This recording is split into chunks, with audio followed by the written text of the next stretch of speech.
اما بعد فاعوذ باللہ من الشیطان الرجیم بسم اللہ الرحمن الرحیم لو انزلنا هذا القرآن على جبل لرأيته خاشعا متصدعا من خشية الله وتلك الأمثال نضربها للناس لعلهم يتفكرون هو الله الذي لا إله إلا هو عالم الغيب والشهادة هو الرحمن الرحيم هو الله الذي لا إله إلا هو الملك القدوس السلام المؤمن المهيمن العزيز الجبار المتكبر سبحان الله عما يشركون هو الله الخالق البارئ المصور له الأسماء الحسنى يسبح له ما في السماوات والأرض وهو العزيز الحكيم صدق الله العظيم رب اشرح لي صدري ويسر لي أمري واحلل عقدة من لساني يفقهوا قولي اللهم ربنا زدنا ایمانا وہدا وعلما نافعا وعملا صالحا ورزقا حلالا طیبا اللهم ربنا الہمنا رشدنا واعذنا من شرور انفسنا آمین یا رب العالمین۔ اللہ کے فضل و کرم سے ہم سورۃ الحشر کے اب آخری حصے تک پہنچ گئے ہیں۔ یہ اس کی 4 آخری آیات ہیں جو ابھی میں نے تلاوت کی ہیں۔ ان میں سے سب سے پہلی آیت عظمت قرآن کے بیان میں قرآن مجید کی اہم ترین آیات میں سے ہے، بلکہ ایک خاص پہلو سے یہ کہا جا سکتا ہے کہ اہم ترین آیت ہے۔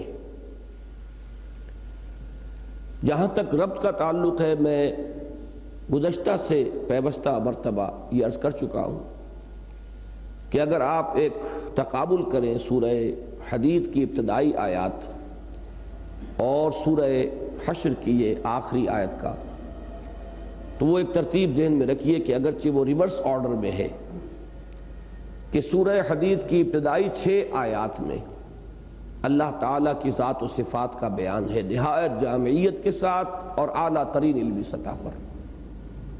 اس کے بالمقابل سورہ حشر کی آخری 3 آیات میں اللہ کے اسماء حسنہ کا عظیم ترین گلدستہ ہے۔ 15 نام تو یہاں آئے ہیں تعین کے ساتھ، جن میں سے ایک نام 3 مرتبہ آیا، ایک نام 2 مرتبہ اور آیا، اور ایک اور جو ہے اس کو بھی نام کہا جا سکتا ہے۔ تو اس طرح 16 ناموں کا ایک عظیم ترین گلدستہ ہے قرآن مجید میں۔ اتنا بڑا گلدستہ اسماء حسنہ کا کسی اور مقام پر موجود نہیں۔ پھر جیسے ہم وہاں دیکھتے ہیں کہ ان 6 آیات کے فوراً بعد ایمان کا تذکرہ آیا، اور ایمان کے ضمن میں نشاندہی کی گئی کہ ایمان کا منبع اور سرچشمہ قرآن حکیم ہے۔ هو الذی ينزل على عبده آیات بینات لیخرجکم من الظلمات الى النور وان اللہ بکم لرؤوف الرحیم۔ یعنی یہ کہ اللہ تعالیٰ کی شان رؤوفی اور شان رحیمی، اس کی رافت و رحمت کا مظہر عتم اور مظہر اعظم قرآن حکیم ہے، اور ایمان کے جو انسان کی سعادت کا کی اصل اساس ہے، بنیاد ہے، انسان کے فوز و فلاح کے لیے شرط اول ہے، اس ایمان کا منبع، سرچشمہ، اس کی سورس، اس کا ماخذ قرآن حکیم ہے۔ تو یہ ربط ہے کہ وہاں وہ آیت آئی اور یہاں آپ دیکھ رہے ہیں کہ ان 3 آیات سے متصلاً قبل یہ آیہ مبارکہ آ رہی ہے جو قرآن مجید کی عظمت کے بیان میں ایک خاص اعتبار سے یہ اہم ترین آیت ہے قرآن مجید کی۔ قرآن مجید میں اللہ تعالیٰ نے خود اپنے کلام کی عظمت کو مختلف اعتبارات سے بیان کیا ہے۔ مثلاً ایک اعتبار تو یہ کہ اس کی افادیت کا پہلو، یہ رحمت ہے، لوگوں کے لیے ہدایت ہے۔ اس کے اعتبار سے میرے نزدیک سورہ یونس کی وہ 2 آیات جو ہیں اہم ترین ہیں، جن میں فرمایا گیا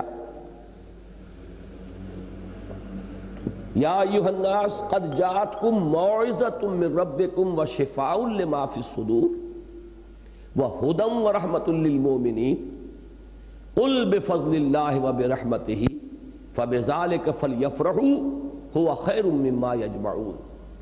اے نبی ان سے کہہ دیجئے اے لوگو، تمہارے پاس وہ شے آ چکی ہے جو تمہارے رب کی طرف سے موعظہ بھی ہے، نصیحت بھی ہے، وشفاء لما فی الصدور، اور تمہارے سینوں میں جو روگ ہیں ان کے ازالے کے لیے، ان کے معالجے کے لیے، ان کے مداوع کے لیے وہ نہایت مؤثر ہے، ان تمہارے باطنی امراض کا علاج ہے، پھر وہ ہدایت ہے اور رحمت ہے اہل ایمان کے لیے۔ اور آگے فرمایا اچھی طرح جان لو، قل بفضل اللہ وبرحمتہ، یہ اللہ کے فضل اور اس کی رحمت کا ظہور ہے، مظہر اتم ہے۔ اور فرمایا فبذلک فلیفرحوا، انہیں چاہیے کہ اس پر خوشیاں منائیں، ھو خیر مما یجمعون، اس لیے کہ جو کچھ چیزیں یہ جمع کرتے ہیں، مال و اسباب دنیاوی اور دولت و ثروت، ان سب سے کہیں زیادہ قیمتی متاع یہ ہے۔ تو افادیت کے اعتبار سے قرآن مجید کی عظمت کا بیان میرے نزدیک سورہ یونس کی ان 2 آیات میں ہے۔ باقی مختلف پیرایہ بیان ہیں، حدیث نبوی میں ہمیں ملتی ہے ایک بڑی طویل حدیث جو کہ حضرت علی رضی اللہ تعالیٰ عنہ سے مروی ہے، اس میں تو جو قرآن مجید کی مدح کی ہے محمد الرسول اللہ صلی اللہ علیہ وسلم نے، وہ حدیث میں سمجھتا ہوں کہ اس کے ضمن میں حرف آخر ہے۔ میں نے ایک مصرع کوٹ کیا ہے، وہ جو میرا ایک کتابچہ ہے جو ہماری اس پوری تحریک کی یوں سمجھیے کہ اساس اور بنیاد بنا تھا، مسلمانوں پر قرآن مجید کے حقوق، اس میں ایک مصرع میں نے کوٹ کیا کہ قدر گوہر شاہ داند یا بدانت جوہری، گوہر کی اور ہیرے کی اور موتی کی قدر و قیمت عام آدمی تو نہیں جانتا، عام دیہاتی کو کیا پتا یہ کانچ کا ٹکڑا ہے یا ہیرا ہے، ایک بچے کو کیا معلوم اس کے ہاتھ پہ آپ ہیرا رکھ دیں، بہت قیمتی موتی رکھ دیں، اسے کیا معلوم کہ اس کی کیا قدر و قیمت ہے۔ ہاں اس کی قدر و قیمت یا تو بادشاہ کو معلوم ہے جو ہیروں اور جواہرات میں کھیلتا ہے، جس کا یہ مشغلہ ہے، جس کا اوڑھنا بچھونا ہے، یا پھر وہ جوہری کے جو ماہر فن ہے وہ جانتا ہے کہ کس ہیرے کی کیا قدر و قیمت ہے، کس کی کیا مالیت ہے۔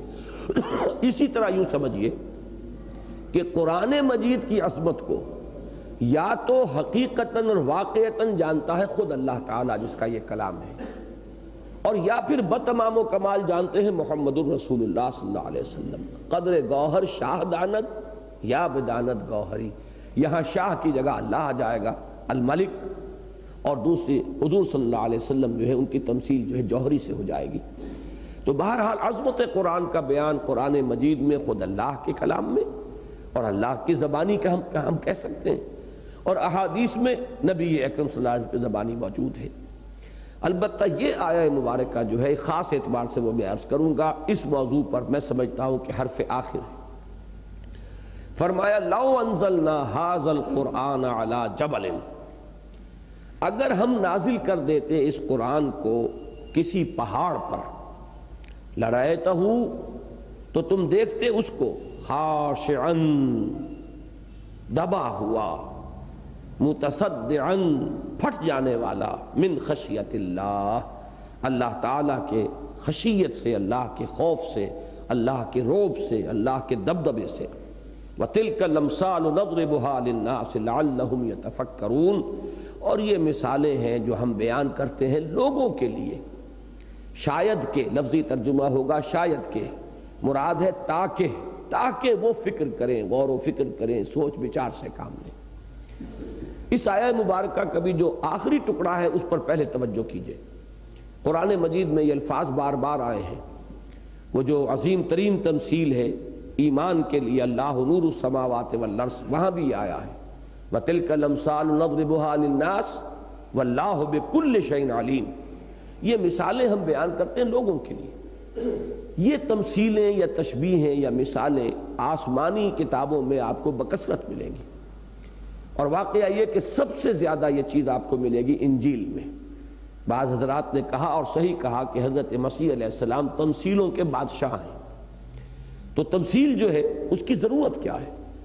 ضرورت یہ ہے کہ بعض حقائق اتنے لطیف ہوتے ہیں کہ یا تو یہ کہ وہ انسان کے تخیل اور اس کے فہم اس سے ماورا ہیں، اتنے لطیف، اتنے باریک۔ اور یا یوں کہیے کہ انسانی زبان جو ہے متحمل نہیں ہے ان کو بیان کرنے میں۔ یہ دونوں چیزیں اصل میں ایک ہی ہیں، اس لیے کہ انسانی زبان جو ہے وہ بنی ہے ہمارے مشاہدات کی بنیاد پر۔ ہم نے کوئی چیز دیکھی، اس کا کوئی نام رکھ دیا، کوئی چیز ہم نے سنی، اس کے لیے کوئی ہم نے علامت کے طور پر کوئی اس کا بھی نام رکھ دیا۔ تو ظاہر بات ہے کہ جو بھی انسانی زبان ہے وہ وجود میں آئی ہے انسان کے اپنے مشاہدات اور محسوسات کی بنیاد پر۔ اب ظاہر بات ہے کہ انسان کے مشاہدات اور محسوسات کا دائرہ محدود ہے، لہذا اس سے جو زبان وجود میں آئے گی وہ بھی یقیناً محدود ہے۔ اس محدود پیمانے میں وہ لامحدود اور مطلق حقائق جو ہیں بتمام و کمال اتارے ہی نہیں جا سکتے۔ ان پیمانوں میں ان کا ظہور ہی ممکن نہیں ہے۔ یہ بالکل 2 اور 2 4 کی طرح کی بات ہے جو سمجھ میں آتی ہے۔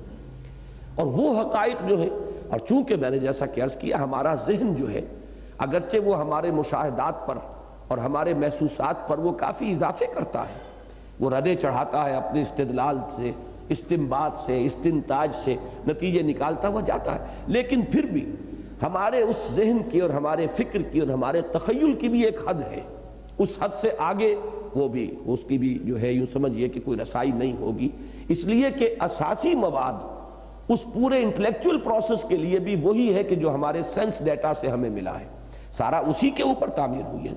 تو وہ تعمیر کتنی بھی اونچی ہو جائے، جب وہ رقبہ زمین کا محدود ہے تو ظاہر بات ہے کہ وہ عمارت اگرچہ وہ اونچی چلی جا رہی ہو لیکن محدود رہے گی۔ اس لیے جو ابدی حقائق ہیں، جو مطلق حقائق ہیں، اور یہ میں نے بحث کی ہے، میری ایک کتاب ہے اسلام اور پاکستان، اس میں میرے مضامین شائع ہوئے تھے جن میں میں نے علم کلام کی ضرورت کیا ہے اس پر گفتگو کی تھی، کہ واقعہ یہ ہے کہ ایمان جن حقائق کو ماننے کا نام ہے وہ بتمام و کمال انسانی نطق کی گرفت میں آ ہی نہیں سکتے، لہذا جب بھی اسے انسانی زبان میں بیان کیا جائے گا اس میں متشابہات کا رنگ پیدا ہو جائے گا۔ ان متشابہات کے بارے میں جیسا کہ سورہ آل عمران کے آغاز میں ہے کہ ان کی اصل حقیقت کو اللہ کے سوا کوئی نہیں جانتا، اور وہاں پہ ہمیں جو ہے گھٹنے ٹیک دینے پڑتے ہیں، جیسے کہ میں 12 بیان کر چکا ہوں، سورہ حدید میں نے بیان کیا کہ اب اصل شے تو ہے معرفت ذات، معرفت رب۔ معرفت رب میں معرفت ذات جو ہے بیونڈ آور لیمٹس، جس کو آپ کہتے ہیں آؤٹ آف باؤنڈز، اللہ کی ذات تو وراء الورا ثم وراء الورا ثم وراء الورا۔ اب رہ گئی صفات، صفات کی بھی کمیت کا پہلو اور کیفیت، یہ بھی ہماری گرفت سے باہر۔ اللہ دیکھتا ہے، کیسے دیکھتا ہے یہ ہم نہیں جانتے۔ اللہ قدیر ہے، کتنا قدیر ہے یہ ہم نہیں جانتے۔ ہمارے محدود تصور میں اللہ کی وہ لامحدود قدرت کا تصور کیسے سما سکتا ہے؟ لہذا یہ تمام چیزیں جو ہے اب وہ ایک طرف یہ ہے کہ ان کی اصل کنہ تک رسائی ممکن نہیں، دوسری طرف ان کا کچھ نہ کچھ علم دینا انسان کو ضروری ہے اس کے طرز عمل کو صحیح بنیاد فراہم کرنے کے لیے، صحیح فکری اساس فراہم کرنے کے لیے۔ ان 2 چیزوں کو سامنے رکھیے تو تمثیل کی ضرورت جو ہے وہ ابھر کر سامنے آ جائے گی، کہ انسان کے مشاہدات میں جو چیز آتی ہے جس کا وہ تصور کر سکتا ہو، اس کو اس سے مدد لی جائے، اس کو ذریعہ بنایا جائے کسی لطیف معنوی حقیقت تک اس کی کچھ رسائی جو ہو سکتی ہو، جس کے قریب تک بھی وہ آ سکتا ہو، جس حد تک بھی آ سکتا ہو۔ اس میں انسان جتنا تدبر کرے گا، جتنا غور کرے گا، تو اس محسوس حقیقت کے حوالے سے اب مجھے وہ مصرع شعر یاد آ رہا اقبال کا کہ خو گرے پے کرے محسوس تھی انسان کی نظر، مانتا پھر کوئی اندیکھے خدا کو کیوں کر۔ تو وہ تو اندیکھی ہستی ہے اور انسان جو ہے اپنی محسوسات کے تابع ہے، لہذا اس اندیکھی دنیا، وہ جو ہمارے لیے ان سین ورلڈ ہے، عالم جو غیر مرئی ہے، اس کے حقائق تک کچھ ہماری ذہنی رسائی کے لیے ذریعہ بنایا گیا ہے ان تمثیلات کو، کہ اس کے کسی پہلو سے ایک حقیقت معنوی کا کچھ حیولہ سامنے آ جائے گا۔ ما لا یدرک کلہ لا یترک کلہ، جو چیز کل کی کل حاصل نہ کی جا سکے، قاعدہ یہی ہے کہ اسے کل کے کل کو چھوڑ بھی نہیں دیا جاتا۔ جتنا کچھ بھی ممکن ہو، جو بھی ادراک ہو سکتا ہو، جس درجے میں بھی کوئی قریب سے قریب تر انسان پہنچ سکتا ہو، پہنچنے کی کوشش کرے۔ اسی لیے وہاں فرمایا سورہ نور میں تلک الامثال نضربها للناس واللہ بکل شیء علیم، یہ مثالیں ہم لوگوں کے لیے بیان کرتے ہیں، اللہ محتاج نہیں ہے ان مثالوں کا، اللہ تو ہر شے کا جو کہ حقیقی علم ہے، واقعی علم ہے، وہ اسے حاصل ہے، لیکن لوگ اس حقیقی اور واقعی علم کے تک چونکہ ان کے ذہنوں کی رسائی نہیں ہے، لہذا تلک الامثال نضربها للناس واللہ بکل شیء علیم۔ یہاں فرمایا گیا تلک الامثال نضربها للناس لعلہم یتفکرون، یہ وہ مثالیں ہیں جو ہم لوگوں کے لیے بیان کرتے ہیں تاکہ وہ تفکر کریں، غور و فکر کریں، سوچ بچار کریں، کچھ گہرائی میں اتریں۔ اور اس میں بھی بڑی پیاری بات ہے جو حضرت مسیح نے فرمائی تھی، جب ان سے ان کے ایک شاگرد نے پوچھا کہ استاد آپ تمثیل میں کیوں کلام کرتے ہیں، تو انہوں نے ایک بڑی پیاری بات فرمائی، تاکہ وہی سمجھیں جن کا سمجھنا مفید ہو۔ اب ظاہر بات ہے کہ جب تمثیل کے حوالے سے بات ہوگی تو مختلف لوگ اپنی ذہنی سطح کے اعتبار سے جہاں تک ان کی رسائی ہو سکتی ہے وہاں تک پہنچ جائیں گے، اور جن لوگوں کی رسائی نہیں ہے وہ فتنے میں مبتلا نہیں ہوں گے، ورنہ اگر اسے ایک سمپل کسی سٹیٹمنٹ کی شکل میں سامنے لایا جائے تو جن لوگوں کی ذہنی سطح سے وہ بالا تر ہے وہ فتنے میں مبتلا ہو جائیں گے۔ یا تو یہ کہا جائے گا کہ یہ تکلیف مالا یطاق ہے، ایسی باتیں کی جا رہی ہیں کہ جو ہمارے ذہن سے ماوراء ہے، اور یا یہ ہے کہ انسان جو ہے اس کے بارے میں کوئی نہ کوئی تعویل کر کے اور کسی فتنے میں مبتلا ہو جائے گا۔ لہذا اس تمثیل کے اندر یہ سہولت ہو جاتی ہے کہ ہر شخص اپنی اپنی استعداد کے مطابق، استطاعت کے مطابق، جیسے کہ اقبال نے کہا کہ قرآن میں ہو غوطہ زن اے مرد مسلمہ، وہ غوطہ زنی کرے گا اس تمثیل کے پیرائے میں، کچھ ہو سکتا ہے قرآن مجید کی جو حقیقی عظمت ہے اس کا انکشاف ہو جائے۔ اب یہاں پر اصل میں قرآن مجید کی حقیقت کا بیان ہو رہا ہے، یہ بات ذرا نوٹ کیجئے۔ ایک ہے قرآن کی افادیت۔ اب ہمیں معلوم ہے کہ فلاں چیز جو ہے بنفشہ ہے، فلاں یہ ہے، یہ اس میں مفید ہے، یہ اس میں مفید ہے، اس میں یہ خواص ہیں، اس میں یہ صلاحیت ہے، اس بیماری میں اس سے یہ فائدہ۔ اب یہ وہ بنفشہ ہے کیا؟ یہ بالکل علیحدہ شے ہے کہ اب اس کی کیا کیمیکل تحلیل ہوئی ہے، کیا اس کے بارے میں اب ریسرچ ہو رہی ہے، یہ دو گوشے بالکل علیحدہ ہو گئے۔ ایک اس کی افادیت ہے، اس کے خواص ہیں، اور یہ انسان کو تجربے سے بھی معلوم ہو جاتا ہے، چاہے اسے معلوم نہ ہو کہ اس کا کیا کیمیکل کمپوزیشن ہے۔ اب پانی ہم پیتے ہیں ہمیں معلوم ہے پیاس بجھاتی ہے، حالانکہ کسی کو معلوم نہیں ہے کہ یہ H2O ہے۔ اب بہت سے آپ کے دیہاتی ہوں انہیں کیا پتا اس میں ہائیڈروجن ہے، آکسیجن ہے، اور دو اس میں ایٹم اس کے ہیں اور ایک اس کا ہے، کچھ پتہ نہیں۔ لیکن یہ کہ پانی پیاس بجھانے والی شے ہے، یہ تو ایک تجربے کی بات ہے۔ اس اعتبار سے ایک پہلو قرآن کی عظمت کا وہ تھا کہ یا ایھا الناس قد جاءتکم موعظۃ من ربکم وشفاء لما فی الصدور وہدی ورحمۃ للمؤمنین قل بفضل اللہ وبرحمتہ فبذلک فلیفرحوا ھو خیر مما یجمعون۔ ایک یہ ہے اصل میں کہ قرآن اصل میں ہے کیا۔ اب اس کو پہلے سمجھ لیجئے، پھر اس تمثیل پر میں عرض کروں گا۔ قرآن اللہ کا کلام ہے، اور غور کیجئے اس پر۔ کلام جو ہے در حقیقت اس میں متکلم کی پوری شخصیت جھلکتی ہے۔ اس لیے آپ کہتے ہیں تانت باجی راگ پایا، ایک شخص نے دو جملے ادا کیے اور آپ کو اندازہ ہو گیا کہ ان کا مبلغ علم کیا ہے۔ ایک کوئی کنجڑا ہے، کوئی بھٹیارن ہے، اس کا ایک جملہ بتا دے گا کہ اس کے علم، فہم، اس کی تہذیب، اس کے تمدن کی کیا سطح ہے، اس کی کہاں تک رسائی ہے۔ اور کوئی عالم و فاضل ہے، منطقی ہے، فلسفی ہے، دو جملوں سے پتہ چل جائے گا کہ یہ کہاں ہے، کس جگہ سے بول رہے ہیں۔ تو گویا کہ پورے وجود کا عکس کامل جو ہوتا ہے متکلم کے، وہ اس کے کلام میں ہوتا ہے۔ ایک تو ہم الفاظ استعمال کرتے ہیں کہ face is the index of mind, میں اسی انداز میں کہہ رہا ہوں کہ کسی متکلم کی پوری شخصیت کی غمازی اور پوری شخصیت کی عکاسی در حقیقت اس کے کلام میں ہوتی ہے، اور یہ کلام اللہ ہے۔ یقیناً اس کے اندر جو کچھ ہے، اس کی جو تاثیر ہے، اس کی جو حقیقت ہے، اس کا ذات رب کے ساتھ بہت گہرا تعلق ہے۔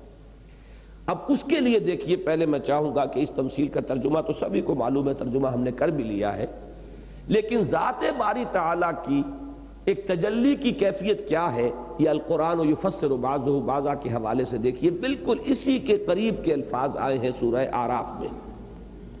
حضرت موسیٰ علیہ السلام کا جو معاملہ ہوا کہ جب اللہ تعالیٰ نے انہیں کوہ طور پر طلب کیا، وَلَمَّا جَاءَ مُوسَىٰ لِمِيقَاتِنَا، اور جب موسیٰ پہنچ گئے ہمارے اس مقررہ وقت پر جو ان کے لیے معین کر دیا گیا تھا، وَكَلَّمَهُ رَبُّهُ، اور کلام فرمایا ان سے اس کے رب نے، قَالَ، انہوں نے عرض کیا، رب ارنی انظر الیک، پروردگار مجھے ذرا دیدار کی دولت بھی نصیب ہو جائے، میں دیکھنا چاہتا ہوں، میں تجھے دیکھنا چاہتا ہوں، مجھے دکھا کہ میں تجھے دیکھ سکوں۔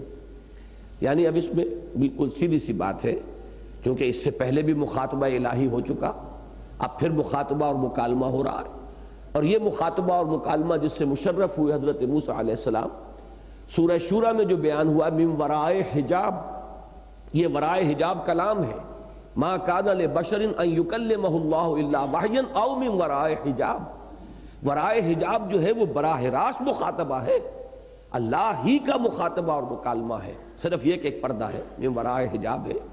وہی جیسے کہ سورہ احزاب میں فرمایا گیا کہ نبی کی ازواج سے اگر کوئی شے مسلمانوں تمہیں مانگنی ہو فاسألوہن من ورائے حجاب، لیکن ظاہر بات ہے کہ حجاب کے پرے سے جو بات بھی ام المومنین نے کہی ہے، امہات المومنین میں سے کسی نے، تو وہ انہی کی اپنی آواز ہے، ان کا اپنا کلام ہے۔ تو مخاطبہ و مکالمہ براہ راست ہے، صرف من ورائے حجاب کا معاملہ ہے۔ یہاں تک پہنچنے کے بعد ظاہر بات ہے کہ انسان کی آتش شوق بھڑکتی ہے کہ یہ پردہ بھی بیچ میں حائل کیوں رہے پروردگار، جب یہاں تک مجھے سعادت نصیب ہوئی اور یہ تو نے میرا اعزاز و اکرام فرمایا، تو ذرا یہ پردہ بھی اٹھ جائے، میں تجھے دیکھنا چاہتا ہوں، تیرا دیدار چاہتا ہوں۔ قال رب ارنی انظر الیک قال لن ترانی، اللہ نے فرمایا تم ہرگز مجھے نہیں دیکھ سکو گے، ولکن انظر الی الجبل، لیکن ذرا پہاڑ کی طرف دیکھو، فإن استقر مکانہ فسوف ترانی۔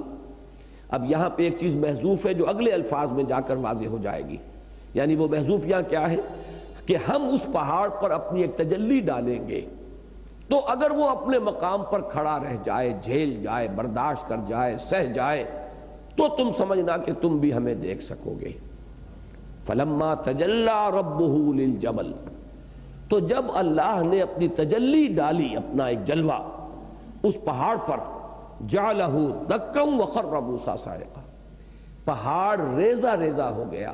دکا کے دونوں ترجمے کیے گئے ہیں، اور عجیب بات ہے کہ اردو مترجمین جو اولین ہیں، شاہ رفیع الدین اور شاہ عبد القادر، یہ دو بھائی ہیں، دونوں شاہ ولی اللہ دہلوی رحمہ اللہ کے فرزند ہیں، تو ان میں سے ایک نے ترجمہ کیا ہے جیسے کہ سورہ فجر میں آتا ہے، سورۃ الفجر میں وَدُكَّتِ الْأَرْضُ دَكًّا دَكًّا، کہ زمین کوٹ کوٹ کر چپٹی کر دی جائے گی، ایک یہ ترجمہ ہے، اور زمین ریزہ ریزہ کر دی جائے گی، یہ دوسرا ترجمہ ہے۔ تو یہاں پہ ان دونوں کو امکان رکھیے کہ یا تو یہ کہ اس تجلی کا اتنا دباؤ پڑا ہے کہ پہاڑ بیٹھ گیا زمین میں، اور ایک یہ ہو سکتا ہے کہ وہ ریزہ ریزہ ہو گیا۔ یہ دونوں امکانات ترجمے کے اندر موجود ہیں، جعلہ دکا وخر موسیٰ صاعقہ، اور یہ بالواسطہ مشاہدہ ہے تجلی الہی کا، اللہ کی تجلی پہاڑ پر ہے، موسیٰ پر براہ راست نہیں ہے۔ موسیٰ اس تجلی کا مشاہدہ بالواسطہ کر رہے ہیں کہ جب وہ پہاڑ پر گئی، اس لیے کہ الفاظ یہ آئے ہیں وَلَكِنْ انظُرْ إِلَى الْجَبَلِ، میری طرف مت دیکھو، پہاڑ کی طرف دیکھو، ہم اپنی ایک تجلی اس پر ڈالیں گے، اگر وہ جھیل جائے تو تم بھی سمجھنا کہ کوئی امکان ہے کہ تم ہماری تجلی کا تحمل کر سکو۔ فَلَمَّا تَجَلَّى رَبُّهُ لِلْجَبَلِ جَعَلَهُ دَكًّا وَخَرَّ مُوسَىٰ صَاعِقًا، اور موسیٰ بے ہوش ہو کر گر گئے۔ فَلَمَّا أَفَاقَ قَالَ سُبْحَانَكَ تُبْتُ إِلَيْكَ وَأَنَا أَوَّلُ الْمُؤْمِنِينَ، جب افاقہ ہوا پھر ہوش میں آئے تو انہوں نے عرض کیا پروردگار تو پاک ہے، میں تیری جناب میں توبہ کرتا ہوں، رجوع کرتا ہوں کہ میں نے اپنی بساط سے بڑھ کر جو ہے ایک فرمائش کر دی تھی، اور میں تو سب سے پہلے ایمان لانا والا ہوں، میں بغیر دیکھے ماننے والوں میں سے ہوں، اس لیے کہ اصل میں تو ایمان ہے ہی وہ جو بالغیب ہو، الذین یؤمنون بالغیب ھدی للمتقین الذین یؤمنون بالغیب ویقیمون الصلاۃ۔ تو اب اس چیز کو دیکھیے، اور اس الفاظ جو اس آیت مبارکہ میں اس تمثیل میں آئے ہیں، ان دونوں کا تقابل کیجئے۔ لو انزلنا ھذا القرآن علی جبل لرأیتہ خاشعا متصدعا من خشیۃ اللہ، اگر ہم اس کو اتار دیتے قرآن کو پہاڑ پر تو دیکھتے تم اسے کہ وہ بھی دب جاتا، خشع آتا ہے دبے، جھکنے کے لیے، جھکاؤ کے لیے، خاشعۃ ابصارہم ترہقہم ذلہ، جب نگاہیں زمین میں گڑ جائیں خجالت کی وجہ سے، شرمندگی کی وجہ سے، اور دل کا خشوع ہے، جبکہ نماز میں آدمی رکوع اور سجدے میں صرف اس کا جسم ہی نہ جھک رہا ہو بلکہ اس کا دل بھی جھکا ہوا ہو، یہ خشوع ہے۔ قد افلح المؤمنون الذین هم فی صلاتهم خاشعون. تو تم دیکھتے اس کو خاشعا متصدعا، صدع کا لفظ آتا ہے پھٹنے کے لیے، تو یہ پھٹ جاتا، ریزہ ریزہ ہو جاتا. یہاں ان دونوں الفاظ کو لا کر وہ دکہ میں جو دو مفہوم تھے علیحدہ علیحدہ بیان کر دیا گیا. خاشعا دب جانا، وہ ترجمہ جو دکہ کا کیا ان دونوں بھائیوں میں سے ایک نے کہ دب جا، کوٹ کوٹ کر چپٹا کر دیا جائے گا زمین کو، اور یہ کہ ریزہ ریزہ کر دیا جائے گا، پھاڑ دیا جائے گا.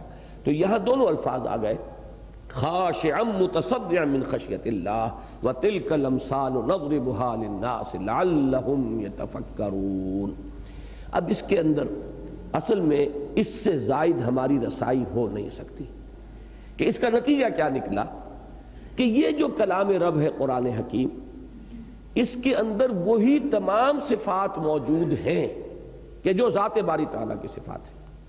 اس میں پوری عکاسی ہے اور غمازی ہے ذات باری تعالیٰ کی. اس چیز کو میں سمجھتا ہوں، اور چونکہ میں نے بارہا کہا ہے کہ اس دور میں کم سے کم مجھے علامہ اقبال جس درجے قرآن کی عظمت سے واقف ہوئے، یا میرے الفاظ تو یہ ہیں جو میں نے علامہ اقبال اور ہم میں استعمال کیے ہیں، کہ جس درجے ان پر انکشاف ہوا ہے قرآن مجید کی عظمت کا، مجھے آس پاس بھی کوئی شخص نظر نہیں آتا. اب میں پھر عرض کر دوں کہ علامہ اقبال کو میں کوئی ولی اللہ نہیں مانتا، علامہ اقبال کو میں کوئی محدث یا کوئی فقیہ نہیں مانتا، وہ کوئی واجب الاتباع آدمی نہیں ہے، وہ اپنی جگہ پر معاملہ ہے، فکر انسانی کا جو معاملہ ہے. جیسے کہ علامہ نے کہا ہے غالب کے لیے کہ فکر انسان پر تیری ہستی سے یہ روشن ہوا ہے پرے مرغ تخیل کی رسائی تا کجا. تو غالب کی مدح میں یہ شعر کہا ہے. میں یہ کہتا ہوں کہ یہ شعر در حقیقت خود ان پر راست آتا ہے کہ ایک تو یہ کہ حقیقت انسان کو جیسا انہوں نے سمجھا اس دور میں، اور ان کے جو جس کے لیے کہ عنوان اب فلسفہ خودی ہے، مجھے اس کے آس پاس بھی کوئی نظر نہیں آتا. اسی طرح عظمت قرآن کا جو انکشاف ان پر ہوا ہے، میری معلومات کی محدودیت ہو سکتی ہے، لیکن بہرحال جتنی بھی میری معلومات ہیں، اب اس 56واں برس میری عمر کا جو ہے اب وہ مکمل ہوا چاہتا ہے، لیکن یہ کہ اب تک جو بھی کچھ میری معلومات ہے، عظمت قرآن کا جو انکشاف علامہ اقبال پر ہوا ہے، میرے علم میں کوئی دوسری شخصیت کسے باشد اس کے آس پاس بھی نہیں. اب دیکھیے ان کے الفاظ کیا ہیں. فاش گویم آنچے در دل مزمرست، ذرا غور کیجئے، یہ الفاظ آج سمجھ میں آئیں گے اس آیہ مبارکہ کے ضمن میں. فاش گویم آنچے در دل مزمرست، این کتاب نیست چیزیں دیگر است. اب معاملہ واضح ہو رہا ہے. این کتاب نیست، اسے کتاب نہ سمجھ بیٹھنا، یہ کتاب نہیں کچھ اور ہے. اب کچھ اور کیا ہے؟ مثل حق پنہاؤ ہم پیداستو. مثل حق، حق یہاں ذات باری تعالیٰ کے لیے، ذالک بان اللہ هو الحق. تو جس طرح اللہ کی ذات ہے کہ وہ پنہا بھی ہے اور عیاں بھی ہے، مثل حق پنہاؤ ہم پیداستو، ذرا جوڑ ملائیے وہ جو هو الاول والآخر والظاہر والباطن کے جو الفاظ آئے ہیں اس کے ساتھ علامہ اقبال جوڑ رہے ہیں اس شعر کے اندر. جیسے اللہ تعالیٰ ظاہر بھی ہے باطن بھی ہے، اتنا ظاہر کہ جس سے بڑھ کر ظاہر کوئی نہیں، اور اتنا مخفی، اتنا چھپا ہوا، اتنا باطن کہ اس سے زیادہ کوئی اور شے مخفی نہیں. تو بیک وقت یہ دو انتہائی متضاد جو کیفیات ہم نے ذات باری تعالیٰ کے بارے میں سمجھی، علامہ اقبال اس مثل کے لفظ سے جوڑ رہے ہیں. جیسا کہ میں نے کہا کہ کلام میں متکلم کی پوری شخصیت حویدہ ہوتی ہے. تو مثل حق، پھر وہ شعر سنیے، فاش گویم آنچے در دل مزمرست، این کتابیں نیست چیزیں دیگر است. مثل حق پنہاؤ ہم پیداستو، زندہ و پائندہ و گویاستو. یہ تو زندہ اور پائندہ ہے. اب یہ الفاظ اگر آپ نوٹ کریں گے تو یہ کیا ہے؟ الحی القیوم. اب یہ اسماء کے ضمن میں عرض کروں گا کہ عام طور پر خیال غالب یہ ہے کہ جسے کہا گیا ہے اسم اعظم، وہ الحی القیوم ہے.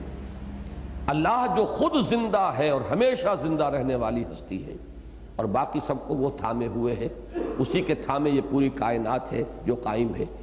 تو مثل حق پنہاؤ ہم پیداستو، زندہ و پائندہ و گویاستو. اور تیسرا شعر اس سے، ویسے تو علامہ کے کلام میں سے اگر اشعار جمع کیے جائیں جو قرآن مجید کی مدح میں انہوں نے بیان کیے ہیں، تو واقعہ یہ ہے کہ ایک ایک شعر جو ہے اپنی جگہ پر بہت قیمتی ہے. لیکن یہاں آپ دیکھیے تیسرا شعر جو آ رہا ہے وہ ہے پورا فلسفہ انقلاب اس میں آ گیا ہے. اس لیے کہ پہلے انسان بدلیں گے تو پھر کوئی معاشرہ بدلے گا، عالم میں انقلاب آئے گا، پہلے کچھ لوگ بدلیں گے اور وہ بدلیں گے، پھر وہ ایک جمع ہوں گے، ایک جمعیت بنیں گے، ایک قوت بنیں گے، پھر وہ کہیں بدلیں گے، انقلاب برپا کریں گے۔ تو آپ اس کو بوائل ڈاؤن کیجئے تو اصل تبدیلی تو انسانوں کی تبدیلی ہے کہ جو مطلوب ہے، اور انسانوں کی تبدیلی میں ان کی باطن کی تبدیلی ہے کہ جو اصلاً مطلوب ہے۔ ظاہری تبدیلی جو ہے لوگوں کی ریاکاری کے لیے، دکھاوے کے لیے انسان اپنے اوپر تکلفاً طاری کر لے، یا کسی آرڈیننس کے ذریعے سے نماز جو ہے وہ نافذ کر دی جائے، تو یہ تبدیلی تو کوئی تبدیلی نہیں، یہ تو بے بنیاد تبدیلی ہے، اس کے لیے کوئی قرار نہیں۔ ما لہا من قرار، جیسے کہ ایک جگہ مثال دی گئی ہے کہ ایک ایسے پودے بھی ہوتے ہیں اجتثت من فوق الارض ما لہا من قرار، کہ شجرہ خبیثہ تو ایسا ہوتا ہے اس کی جڑ گہری ہوتی ہی نہیں، ذرا سا اس کو جھٹکا تو نکل آتا ہے، اس لیے کہ اس میں قرار ہے ہی نہیں۔ تو خارج سے تکلفاً یا تصنعاً یا جبراً اگر کوئی تبدیلی جو ہے وہ ٹھوسی جائے گی تو اس کو تو ما لہا من قرار، اس کے لیے کوئی قرار نہیں ہے۔ تبدیلی وہ تو ہے جو اندر آئے۔ اندر کی تبدیلی کیسے آئے گی؟ یہ قرآن اندر جذب ہوگا تو تبدیلی آئے گی۔ یہ پورا فلسفہ جو ہے بیان کیا ایک شعر میں، مثل حق پنہاؤ ہم پیداستو، زندہ و پائندہ و گویاستو، چوں بجاں در رفت جہاں دیگر شود، جہاں چو دیگر شد جہاں دیگر شود۔ جب یہ قرآن کسی انسان کے اندر اتر جاتا ہے، سرایت کر جاتا ہے، اس کے فکر میں اترے گا، اس کے دل پر نازل ہوگا۔ تیرے ضمیر پہ جب تک نہ ہو نزول کتاب، گرہ کشا ہے نہ رازی نہ صاحب کشاف، یہ تمہارے قلب و ذہن کے اندر سرایت کرے گا تو اندر تبدیلی آئے گی۔ سوچ بدل گئی، نظریات بدل گئے، ویلیوز بدل گئیں۔ پہلے زندگی جو ہے سب سے قیمتی متاع معلوم ہوتی تھی، اب شہادت کی موت اس سے کہیں زیادہ قیمتی اور خوشائند نظر آ رہی ہے۔ زمین و آسمان کا انقلاب آ گیا۔ یہ انقلاب ہے کہ اس سے عالمی انقلاب بھی آ سکتا ہے۔ تو جہاں چو دیگر شد جہاں دیگر شود، جب اندر انسان کے تبدیلی آ جائے تو پہلا تو مطلب یہ ہوگا کہ اب پورا عالم اس شخص کے لیے تو بدل گیا نا، جب اندر بدل گیا اس کا، اب یہ دنیا اس کے لیے بدل گئی، اس کا زاویہ ہی بدل گیا۔ اب اس کا حال یہ ہوگا، وہ جو اقبال نے ہی کہا ہے کہ یہ مال و دولت دنیا، یہ رشتہ و پیوند بتان وہم و گما لا الہ الا اللہ، یہ نقطہ نظر کیسے پیدا ہوگا؟ چوں بجاں در رفت، جب یہ قرآن اندر نازل ہوگا، اندر اترے گا، اندر سرایت کرے گا قلب اور ذہن میں، تب یہ کیفیت اندر باقی۔ تو یہ ہے وہ عظمت قرآن کا معاملہ۔ اب اس سے زیادہ اس کے ضمن میں کچھ بیان کرنا ممکن نہیں ہے، صرف یہ کہ قرآن کی عظمت کو اللہ تعالیٰ نے وہاں اپنی تجلی ذات کی عظمت کے ساتھ جوڑ دیا ہے کہ جو کیفیت ہے اللہ کی تجلی ذات کی، بعین ہی وہی معاملہ اس قرآن کا ہے۔ اب یہ دوسری بات ہے کہ ہمارے شعور پر جو ہے وہ پردے پڑے ہوئے ہوں، اور ہمارے جو اندر کے احساسات ہیں ہم محجوب ہوں، ہمارے اوپر انسولیشن ایسی ہو گئی ہے کہ وہ کرنٹ جو ہے سرایت نہیں کر رہا ہے، یہ دوسری بات ہے، وہ علیحدہ مضمون ہوگا۔ لیکن یہ ہے کہ قرآن مجید کی عظمت، اس کی اپنی عظمت اپنی جگہ پر، اور اس کا کیا مقام اور مرتبہ ہے، اس کے بیان میں میرے نزدیک یہ آیہ مبارکہ عظیم ترین آیت ہے قرآن حکیم کی، کہ دوسری عظمتیں اور دوسری فضیلتیں ہیں افادے کے اعتبار سے، اور یہ ہے اس کی اپنی ذاتی عظمت۔ لو انزلنا هذا القرآن على جبل لرأيته خاشعا متصدعا من خشية الله وتلك الامثال نضربها للناس لعلهم يتفكرون۔ میں نے مناسب سمجھا کہ یہاں 3 اشعار آپ کو سنا دوں۔ 3 اشعار اقبال کے سنائے ہیں، اگرچہ ان کے مقابلے میں تو یہ نسبت خاک رابع عالم پاک والی بات ہے، کہاں وہ شکوہ اور وہ دبدبہ اور وہ بلندی اور وہ فکر کی بالیدگی، لیکن یہ ہے کہ ایک خلوص، اخلاص، اس کا ایک مٹھاس، یہ آپ ان 3 اشعار میں بھی محسوس کریں گے۔ مولانا شبیر احمد عثمانی رحمۃ اللہ علیہ نے اپنے حواشی میں اپنے والد کے یہ 3 اشعار نقل کیے ہیں، کہ جس میں اسی مقام کے حوالے سے وہ کہتے ہیں کہ سنتے سنتے نغمہ ہائے محفل بدعات کو، کان بہرے ہو گئے دل بد مزہ ہونے کو ہے، آؤ سنوائیں تمہیں وہ نغمہ مشروع بھی، پارا جس کے لہن سے طور ہدا ہونے کو ہے گر تاثیر اس کی تیرے دل پر کچھ نہ ہو، کوہ جس سے خاشعم متصدعہ ہونے کو ہے۔ اگر تمہارے دلوں پہ اثر نہیں ہو رہا تو ماتم کا مقام ہے۔ حیف گر تاثیر اس کی تیرے دل پر کچھ نہ ہو، کوہ جس سے خاشعم متصدعا ہونے کو ہے، اور پارا جس کے لہن سے طور ہدا ہونے کو ہے۔ تو اسی آیہ مبارکہ کے ذیل میں یہ 3 اشعار مولانا شبیر احمد عثمانی رحمۃ اللہ علیہ نے اپنے والد ماجد کے نقل کیے ہیں۔ اب آئیے جو آخری 3 آیات رہ گئی ہیں، یہ 3 آیات جو ہے جیسا کہ میں نے عرض کیا ہے، اسماء الہیہ کا، اسماء حسنہ کا یہ عظیم ترین یہ گلدستہ ہے قرآن حکیم میں۔ 15 اسماء تو اس میں تعین کے ساتھ ہے، میں کیوں کہہ رہا ہوں 15 اور 16 کا فرق وہ بعد میں واضح ہو جائے گا۔ سب سے پہلی بات تو ذرا یہ سمجھ لیں، اسی ان 3 آیات میں سے جو آخری ہے اس میں جو الفاظ آئے ہیں وَلَهُ الْأَسْمَاءُ الْحُسْنَى، اسی کے لیے ہیں تمام اسماء حسنہ۔ تو اسماء حسنہ کا اس بات قرآن مجید سے متعدد مقامات سے ہوتا ہے۔ سورہ بنی اسرائیل کی کہ آخر میں بھی آیا ہے قُلِ ادْعُوا اللَّهَ عَبِدُ الرَّحْمَٰنِ أَيَّمَّا تَدْعُوا فَلَهُ الْأَسْمَاءُ الْحُسْنَى۔ اسی طرح سورہ اعراف میں آیا ہے وَلِلَّهِ الْأَسْمَاءُ الْحُسْنَى فَادْعُوهُ بِهَا، اللہ کے ہیں اچھے نام، بس پکارو اسے ان کے ذریعے سے، اللہ کے ان ناموں کے ذریعے سے پکارو۔ وَذَرُوا الَّذِينَ يُلْحِدُونَ فِي أَسْمَائِهِ، چھوڑ دو، دفع کرو ان لوگوں کو جو اس کی اسماء کے اندر ٹیڑھ اور کجی کا راستہ نکال رہے ہیں۔ اسماء کا لفظ جو ہے پہلے تو یہ نوٹ کیجئے کہ عام طور پر ہماری گفتگو میں یہ بریکٹ ہو کر آتا ہے صفات کے ساتھ، اسماء و صفات، اور یہ ہمارے ایمان مجمل کے الفاظ میں بھی اسی طرح بریکٹڈ آیا ہے۔ آمنت باللہ کما ہوا باسمائہ وصفاتہ وقبلت جمیع احکامہ اقرار باللسان و تصدیق بالقلب۔ لیکن ایک چیز جو ذہن میں رہنی چاہیے وہ یہ ہے کہ جس طرح مثبت طور پر اسماء کا ذکر قرآن مجید میں صراحت کے ساتھ ہے کہ اللہ کے اسماء ہیں، اس میں ایک فرق تو ہوا ہے، لہ الاسماء الحسنى کا ترجمہ 2 کیا گیا ہے، تمام اچھے نام اللہ ہی کے ہیں اور اللہ کے تمام نام اچھے ہیں۔ ان دونوں ترجمے ممکن ہیں نحو کی روح سے۔ لہ الاسماء الحسنى، تمام اچھے نام اللہ ہی کے ہیں، اب اس کا مفہوم وسیع ہو جائے گا بہت، اور ایک یہ کہ لہ الاسماء الحسنى، اللہ کے تمام نام اچھے ہیں، ایک دوسرا ترجمہ یہ ہوگا۔ لیکن یہ کہ بہرحال ثابت ہو رہا ہے قرآن مجید سے مثبت اور صراحت کے ساتھ کہ اللہ کے اسماء ہیں، جبکہ ایسی کوئی صراحت صفات باری تعالیٰ کے لیے پورے قرآن میں موجود نہیں۔ اللہ کے لیے صفت کا لفظ قرآن مجید میں یا صفات کا ذکر اس بات کے ساتھ صراحت کے ساتھ کہیں بھی موجود نہیں، بلکہ اس کے کنٹراسٹ میں اب آپ کو کچھ آیات سنا رہا ہوں، اگرچہ اس کے مفہوم کے اندر بھی ایک اختلاف ہو جائے گا لیکن وہ میں بعد میں عرض کروں گا۔ یہ 6 آیات میں نقل کر کے لایا ہوں جن میں صفات کی ایک طرح کی نفی سامنے آتی ہے، یعنی نفی کے ذکر میں تو لفظ صفت آیا ہے قرآن مجید میں، اس بات کے انداز میں کہیں اللہ کے لیے لفظ صفت قرآن مجید میں نہیں آیا۔ سورہ انعام میں فرمایا سبحانہ وتعالی عما یصفون، پاک ہے اور بہت بلند ہے وہ ان سے کہ جو وہ صفات بیان کر رہے ہیں یا جو وصف وہ بیان کر رہے ہیں۔ سورہ انبیاء میں فرمایا سبحان اللہ رب العرش عما یصفون۔ سورہ مومنون میں فرمایا سبحان اللہ عما یصفون۔ سورہ صافات میں پھر فرمایا سبحان اللہ عما یصفون۔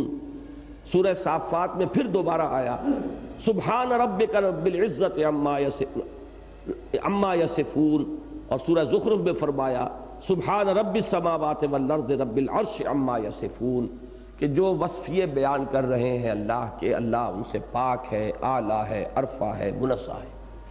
تو یہ نفی کا تو ایک اسلوب آ گیا۔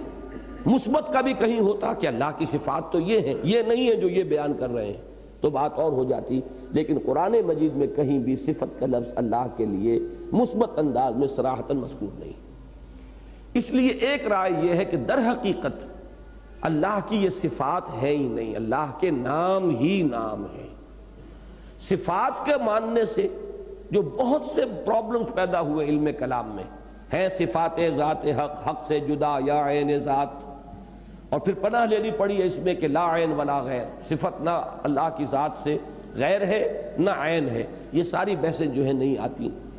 ایک ہستی ہے، اس ہستی کے بہت سے نام ہیں، اس کے نام صفاتی ہیں یہ دوسری بات ہے، لیکن یہ کہ وہ تمام صفات، یہ ہم مانتے ہیں جو صفات کو تسلیم کرتے ہیں وہ بھی مانتے ہیں کہ اللہ کی تمام صفات، یہاں تک کہ متضاد صفات بھی بیک وقت اس میں موجود ہیں۔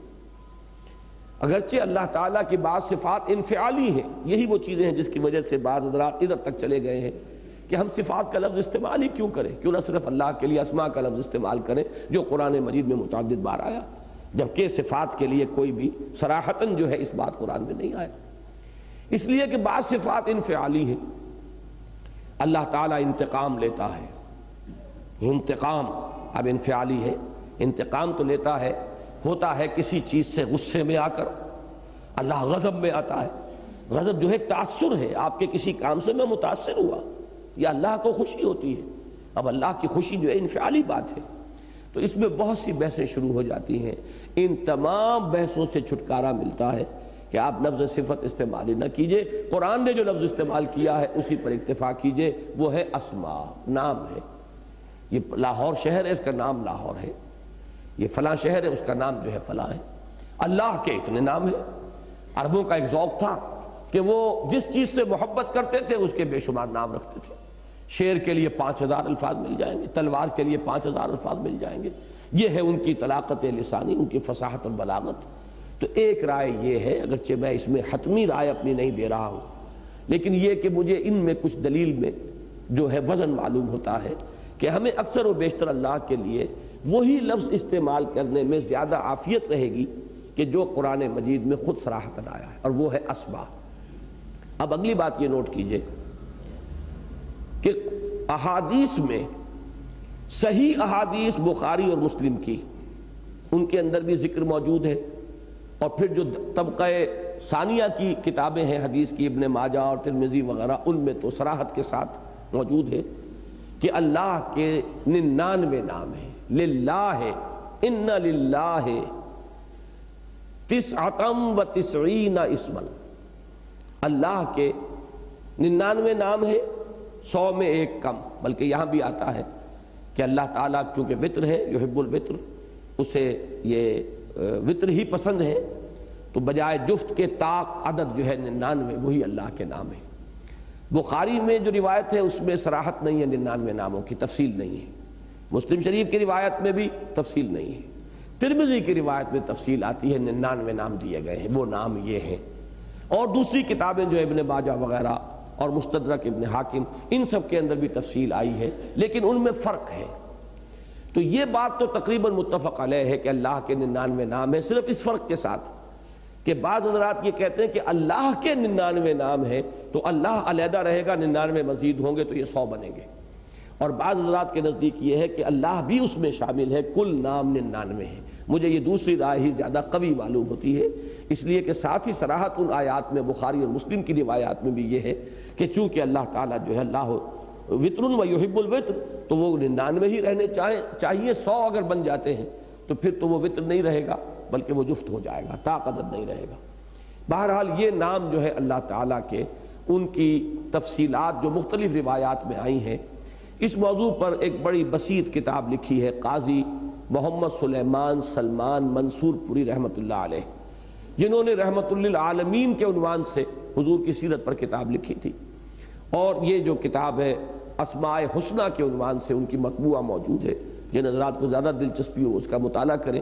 لیکن یہ کہ میں نے صرف آپ کو انٹروڈیوس کرانے کے لیے، ایک تو یہ کہ صفت اور اسم میں فرق کیا ہے، اکثر ہمارے محققین اسی کو مانتے ہیں کہ اللہ کے اسماء بھی ہیں، صفات بھی ہیں، لیکن یہ ہے کہ اللہ کے لیے اسماء کا ذکر صراحتاً مثبت انداز میں قرآن میں متعدد مقامات پر ہے، صفات کا ذکر مثبت طور پر کہیں نہیں ہے، بلکہ یہ لفظ آیا بھی ہے اگر تو وہ مشرکین کے ذکر میں ایک نفی کے انداز میں آیا ہے، اگرچہ اس سے یہ ثابت نہیں ہوتا کہ نفی کلی ہو رہی ہے، یہ ہو سکتا ہے صرف ان صفات کی نفی کی جا رہی ہو کہ جو وہ اللہ کے نام کے ساتھ جو وہ اس کو ایٹریبیوٹ کر رہے تھے، اس کے ساتھ منسلک کر رہے تھے۔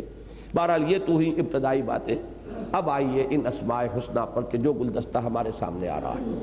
ایک بات اور نوٹ کر لیں کہ قاضی سلیمان رحمہ اللہ نے ساری روایات کو جمع کیا ہے تو 158 نام بنائے ہیں، لیکن یہ کہ وہ مختلف روایات میں ایک میں 99 کچھ ہے، تھوڑا سا فرق ہے، دوسری میں کچھ ہے کچھ نہیں ہے، تو تو اس طریقے سے ٹوٹل جو بنتے ہیں وہ 158 ہیں، اور ان میں سے 8 یا 9 ایسے ہیں جو مرکب ہیں۔ ذوالجلال والاکرام مثلا یہ بھی ایک نام ہے، مالک الملک یہ بھی ایک نام ہے، اور یہ ترمذی کی روایت میں بھی موجود ہے کہ جو یوں سمجھیے کہ اہم ترین کتاب جو ہے ان 4 کتابوں میں سے کہ جو طبقہ ثانیہ میں شمار ہوتی ہیں ان میں ترمذی ہے، اور اس میں بھی یہ الفاظ، یہ نام اللہ کے موجود ہے، فعال لما یرید، رب المشرقین والرب المغربین۔ تو اس طرح کے کچھ الفاظ جو ہیں، کچھ نام مرکب بھی ہیں، اگرچہ جو ترمذی کی روایت ہے اس میں 2 ہی ہیں، لیکن باقی اگر آپ تمام کو جمع کریں گے تو 158 میں 8 اسماء جو ہیں وہ مرکب ہیں۔ اب لیجئے یہ شروع کیجئے۔ هو اللہ الذی لا الہ الا ہو، وہ اللہ ہے جس کے سوا کوئی الہ نہیں۔ سب سے پہلے تو یہاں اللہ کا سب سے اہم، سب سے عام اور سب سے زیادہ کثرت کے ساتھ قرآن مجید میں آنے والا نام جو ہے وہ آ رہا ہے ہمارے سامنے، جو ان آیات میں بھی 3 دفعہ آیا ہے، تینوں آیتوں میں موجود ہے، اور وہ ہے اللہ۔ اس نام کے بارے میں چند باتیں میں عرض کر دیتا ہوں۔ ہمارے ہاں جو صوفیانہ ذوق کے حامل لوگ ہیں وہ یہ کہتے ہیں یہ اللہ کا اسم علم ہے، اسم ذات ہے، یہ اسم جامد ہے، کہیں سے نکلا نہیں ہے، اس میں مشتق نہیں ہے۔ یہ اب یہ مشتق اور جامد یہ تو گرامر کی وہ اصطلاحات ہیں، کہیں آپ نے ہائی اسکول میں پڑھی ہوں گی کہ جیسے اب لاہور ہے کہیں سے نکلا نہیں ہے، یہ لاہور لفظ ہے، اپنی جگہ پر جامد ہے، علامت کا کام دیتا ہے، ایک شہر کا نام ہے، اللہ اللہ خیر۔ لیکن یہ کہ ایک صفت کوئی ہے اور اس صفت سے کوئی نام بنا لیا جائے، عالم العالم، اب العالم جب بنے گا وہ نام بن جائے گا، وہ چونکہ اس میں معرفہ ہو گیا، لیکن یہ کہ وہ صفاتی نام رہے گا۔ تو جو ہمارے صوفیانہ مزاج کے حامل ہیں محققین، ہمارے سلف، ہمارے اسلاف، ان کی رائے یہ ہے کہ یہ اللہ کا اسم ذات ہے اور اسم جامد ہے، اسم علم ہے، جبکہ اکثر نحویین کا اس بات پر اجماع ہے کہ یہ بھی اللہ کا صفاتی نام ہے۔ میری ذاتی رائے بھی اس دوسری رائے کے حق میں ہے، بلکہ میں جرات کر رہا ہوں اپنی ایک رائے کے اظہار میں، اور وہ چونکہ میں پہلے بھی بیان کر چکا ہوں اس لیے صرف دہرانے کے درجے میں بات ہے کہ جہاں تک ذات باری تعالیٰ کا تعلق ہے اس کے اسماء تو میرے نزدیک سورہ حدید میں آئے ہیں، هو الاول والآخر والظاہر والباطن، اور وہ واحد مقام ہے جہاں اسماء کے مابین حرف عطف واو آیا ہے۔ باقی پورے قرآن مجید میں یہیں آپ دیکھیں گے 4 بھی آئے ہیں، 8 بھی آئے ہیں، لیکن یہ کہ کہیں بھی ان کے درمیان حرف عطف نہیں۔ پورے قرآن مجید میں 2 کے تو ہزاروں جوڑے قرآن مجید میں اسماء باری تعالیٰ کے بن جائیں گے، لیکن یہ کہ علیم الحکیم، یا هو العلیم الحکیم، اب یہ تو آیات ختم ہو رہی ہیں، هو الغفور الرحیم، هو السمیع البصیر، هو العزیز الحکیم، جوڑے تو بے شمار ہیں، لیکن یہ کہ 4 بھی آئے، جیسے کہ سورہ جمعہ کی پہلی آیت میں یسبح للہ ما فی السماوات و ما فی الارض الملک القدوس العزیز الحکیم، حرف واو نہیں۔ یہاں 8 آ رہے ہیں، الملک القدوس السلام المومن المہیمن العزیز الجبار المتکبر، کہیں حرف عطف نہیں۔ واحد وہ مقام ہے هو الاول والآخر والظاہر والباطن، اور وہی مقام ہے جہاں جو بھی کچھ ہمیں بتایا جا سکتا ہے اور بتایا گیا ہے، اور جس حد تک کسی درجے میں ہمارے ذہن کی رسائی ہو سکتی ہے ذات باری تعالیٰ کے ضمن میں، تو وہ تو ان 4 اسماء سے سمجھ میں آئے گی۔ باقی جتنے اسماء ہیں یہ سب صفاتی نام ہیں، اللہ تعالیٰ کا صفت کا نام ہے یہ بھی اللہ، اور یہ الالہ ہے اصل میں، الہن، یہ الہن جو ہے یہ نکرہ ہو گیا، معبود، اس کے معنی کیا ہے وہ میں ابھی عرض کر دوں گا۔ اس پر جب الف لام داخل ہوگا الالہ، اور یہ دونوں لام جڑ گئے، بیچ میں کا الف جو ہے وہ اس میں سے حذف ہو گیا، تو یہ اب اللہ بن گیا۔ تو یہ دوسری رائے ہے۔ میں نے عرض کیا کہ پہلی رائے کہ یہ اس میں علم ہے، اس میں ذات ہے اور اس میں جامد ہے۔ دوسری رائے کہ یہ بھی صفاتی نام ہے اور الہ پر الف لام کے داخل ہونے سے بنا ہے، یہ بھی اللہ تعالیٰ کے دوسرے صفاتی ناموں کی طرح صفتی نام ہے۔ بہرحال میری رائے اس دوسرے کے حق میں جو میں عرض کر چکا۔ اب یہ کہ یہ نام اصل میں سب سے زیادہ کثرت سے استعمال ہوا قرآن مجید میں، اس کی وجہ کیا ہے کہ عربوں میں یہ نام پہلے سے بہت کثرت کے ساتھ مستعمل تھا، میرے نزدیک یہ سبب ہے، یہ ہے اصل وجہ، اس لیے کہ جس قوم سے بات کرنی ہے، جس قوم کو سمجھانا ہے، جو قوم مخاطب اول ہے، جسے آئندہ کے لیے انسٹرومنٹ بنانا ہے، ذریعہ بنانا ہے، ظاہر بات ہے کہ اس کی ذہنی سطح جو ہے اس کے مطابق کلام کرنا یہ حکمت کا تقاضا ہے، کلم الناس علی قدر عقولہم۔ تو یہی نام تھا جو معروف تھا، یہی نام تھا جو ان کے ہاں بہت زیادہ مستعمل تھا، لہذا قرآن مجید میں بھی سب سے کثرت سے یہ نام آیا ہے۔ میں یہ ہند سے عدد جو ہے نوٹ کر کے لایا ہوں کہ اللہ حالت رفعی میں قرآن مجید میں 980 مرتبہ آیا ہے، حالت نسبی میں اللہ یہ 592 مرتبہ آیا ہے، حرف جار کے ساتھ یا مضاف ہو کر، مضاف الیہ ہو کر، مجرور ہو کر اللہ ہے یہ 1125 مرتبہ آیا ہے۔ تو 2697 مرتبہ قرآن مجید میں یہ اللہ کا یہ نام اللہ وارد ہوا ہے۔ کل آیات جو ہے 6000 سے کچھ اوپر ہیں، اس کا مطلب ہے تقریباً نصف تعداد ہے لگ بھگ قرآن مجید کی آیات کی کہ جس میں یہ اللہ کا نام قرآن مجید میں وارد ہوا۔ اب صرف ایک بات اور سمجھ لیجئے، قاضی سلیمان نے اپنی اس کتاب میں رحمہ اللہ 6 مفہوم بیان کیے ہیں اس مادے کے، علیہا ولاہا، یہ مختلف اس کے شکلیں ہیں، لیکن عام طور پر یوں سمجھیے کہ 3 میں آپ اسے گروپ کر سکتے ہیں۔ الہ تو الی فلان، میں نے اس کی طرف رجوع کیا تسکین حاصل کرنے کے لیے، اور ایک لفظ آتا ہے ولہا، والہانہ، جیسے ہم اردو میں استعمال کرتے ہیں، اور اس میں ہے محبت، انتہائی محبت۔ ایک ہے علیہ الفصیل الی امہ، کہ اگر کہیں وہ بکری ہے یا بھینس ہے یا گائے ہے یا اونٹنی ہے، اس کے بچے کو آپ نے، دودھ پیتا بچہ اسے باندھا ہوا تھا، کہیں بھوکا تھا، ذرا کہیں رسی کھل گئی تو جس طرح وہ لپکتا ہے اپنی ماں کے تھنوں کی طرف، اس کے لیے کہتے ہیں کہ لپکا وہ بچہ اپنی ماں کی طرف، یعنی احتیاج میں اپنی ضرورت کو پورا کرنے کے لیے، اپنی مشکل کشائی اور حاجت روائی کے لیے رجوع کرنا کسی کی طرف، اس کے لیے بھی مادہ مستعمل ہے۔ ایک یہ کہ کوئی ایسی ہستی جو بہت اعلیٰ اور عرفہ ہو، جس کی کنہ تک رسائی ممکن نہ ہو، اس کے لیے بھی یہ مادہ مستعمل ہے۔ تو ان 3 چیزوں کو جمع کر لیجئے تو واقعہ یہ ہے کہ جامع ترین نام یہی بنے گا اللہ کا، اس پہلو سے کہ ایک ہے ایک تصور الہ جو کہ عوام الناس کا ہے، ذہنی سطح جن کی اونچی نہیں ہے، ان کے لیے اصل میں خدا کا تصور کیا ہے؟ حاجت روا، مشکل کشا، تکلیف رفع کرنے والا، رزق بہم پہنچانے والا، شفا عطا فرمانے والا۔ تو ان کا جو رجوع ہوتا ہے کسی معبود کی طرف، اس کی اصل جو اس کا جذبہ محرکہ ہوتا ہے وہ اپنی مشکل کشائی، اپنی حاجت روائی۔ یہ تو وہ ہو گیا کہ جو الہ الفصیل الی امہ، اس میں جو مفہوم آتا ہے گویا کہ یہ سطح ہے عوام الناس کی، کہ یہ سطح ان کے ذہن کی ہے الہ کے بارے میں۔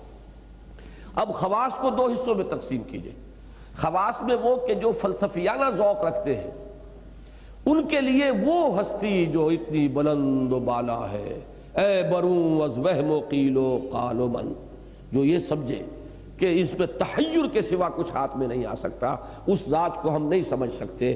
اب یہ چیز جو ہے یہ فلاسفہ کا تصور ہوگا، وہ ہستی کہ جس کی کنہ تک رسائی ممکن ہی نہیں، اور جس کے بارے میں سوائے تحیر کے انسان کے ہاتھ کچھ نہیں آ سکتا۔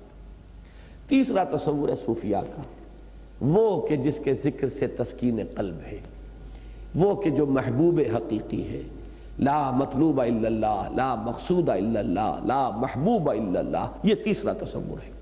اب عجیب ہے یہ لفظ الہ، اس میں یہ تینوں چیزیں موجود ہیں کہ عوام الناس کی سطح جو ہے ذہن کی، اس کے مطابق الہ کا تصور، اور جو صوفیانہ مزاج کے اور اس بلند مقام پر ہوں ان کا جو تصور الہ ہے، اور جو غور و فکر کے اور سوچ بچار اور چیزوں کی کنہ کی چھان بین میں جو وہ اپنی ذہنی گتھیاں سلجھانے میں لگے ہوئے ہوں، جیسے کہ اقبال نے کہا کہ خرد کی گتھیاں سلجھا چکا میں، میرے مولا مجھے صاحب جنوں کر، تو وہ اس درمیانی مرحلے میں ابھی تھے، وہ تیسرے مرحلے تک جانا چاہ رہے تھے۔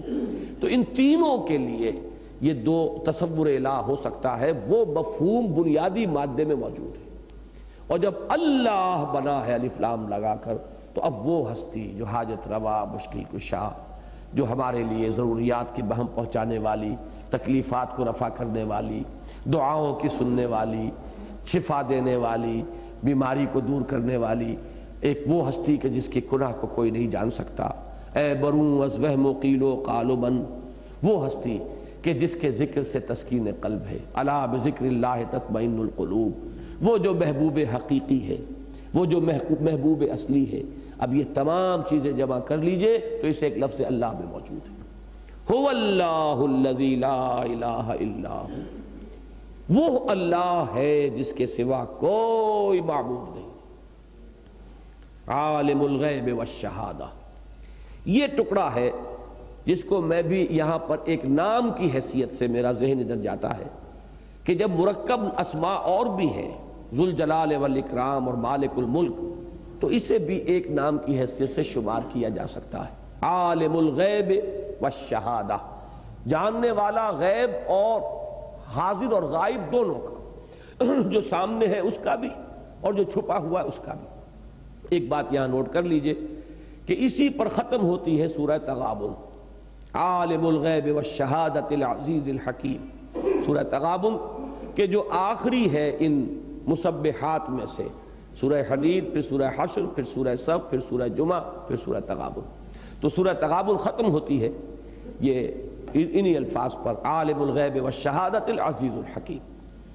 اب یہاں پھر صرف اتنی بات میں بیان کروں گا اس وقت کہ یہ غیب اور شہادہ کا لفظ جو ہے در حقیقت یہ انسان کے نسبت سے بیان ہو رہا ہے، اللہ کی نسبت سے نہیں۔ اللہ کی نسبت سے تو کوئی شے غائب ہے ہی نہیں، اس کے لیے تو ہر شے ہر وقت آنے واحد میں، ماضی، حال، مستقبل، وہ کہیں اعلیٰ علیین کی بات ہو یا پاتال کی بات ہو، اس کے لیے تو ہر وقت آنے واحد میں اس کے سامنے موجود ہے، لہذا اس کے لیے غیب نہیں ہے۔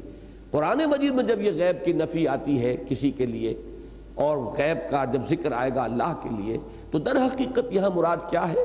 یہ ہمارے اعتبار سے جو چیزیں غیب ہیں، ہمارے اعتبار سے فرشتہ غیب ہے، فرشتے کے اعتبار سے کچھ اور غیب ہوگا۔ ظاہر بات ہے کہ جیسے کہ حضرت مسیح کے الفاظ آتے ہیں کہ تعلم ما فی نفسی ولا اعلم ما فی نفسک، اے اللہ جو کچھ میرے جی میں ہے اس کو تو جانتا ہے، لیکن جو کچھ تیرے جی میں ہے میں تو نہیں جانتا۔ تو اگر حضرت مسیح نہیں جانتے تو حضرت جبرائیل بھی کہاں جانتے ہیں جو کچھ اللہ کے جی میں ہے؟ تو جملہ مخلوقات کے لیے کوئی نہ کوئی حد غیب کی ہے، اگرچہ مختلف ہوگا۔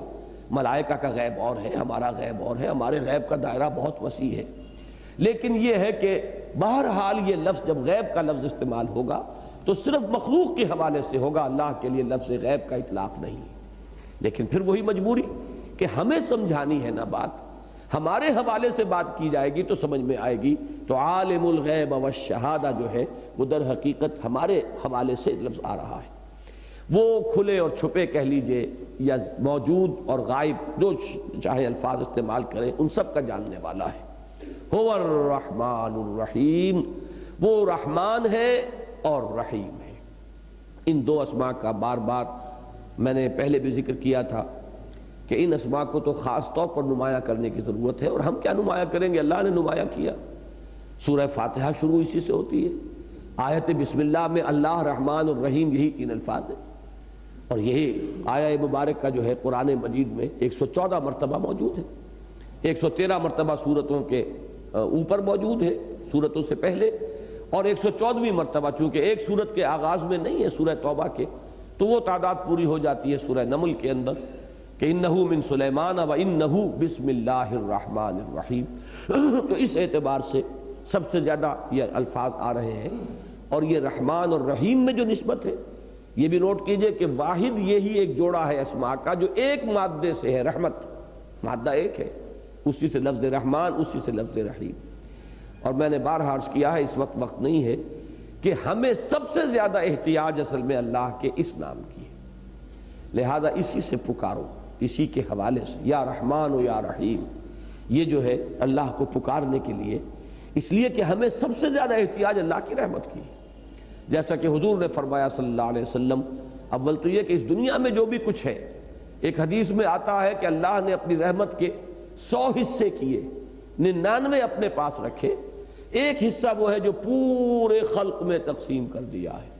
تو جو بھی شفقت اور محبت اور مودت اور باہمی رحمت جو بھی خلق کے اندر موجود ہے، ماں کی محبت اور شفقت اولاد کے لیے، حیوانات میں، انسانوں میں، بھائیوں کی محبت آپس میں، شوہر اور بیوی کی محبت آپس میں، یہ تمام محبتیں اللہ کی اس رحمت کے 100ویں حصے کا ظہور ہے جو کل خلق میں تقسیم کی گئی۔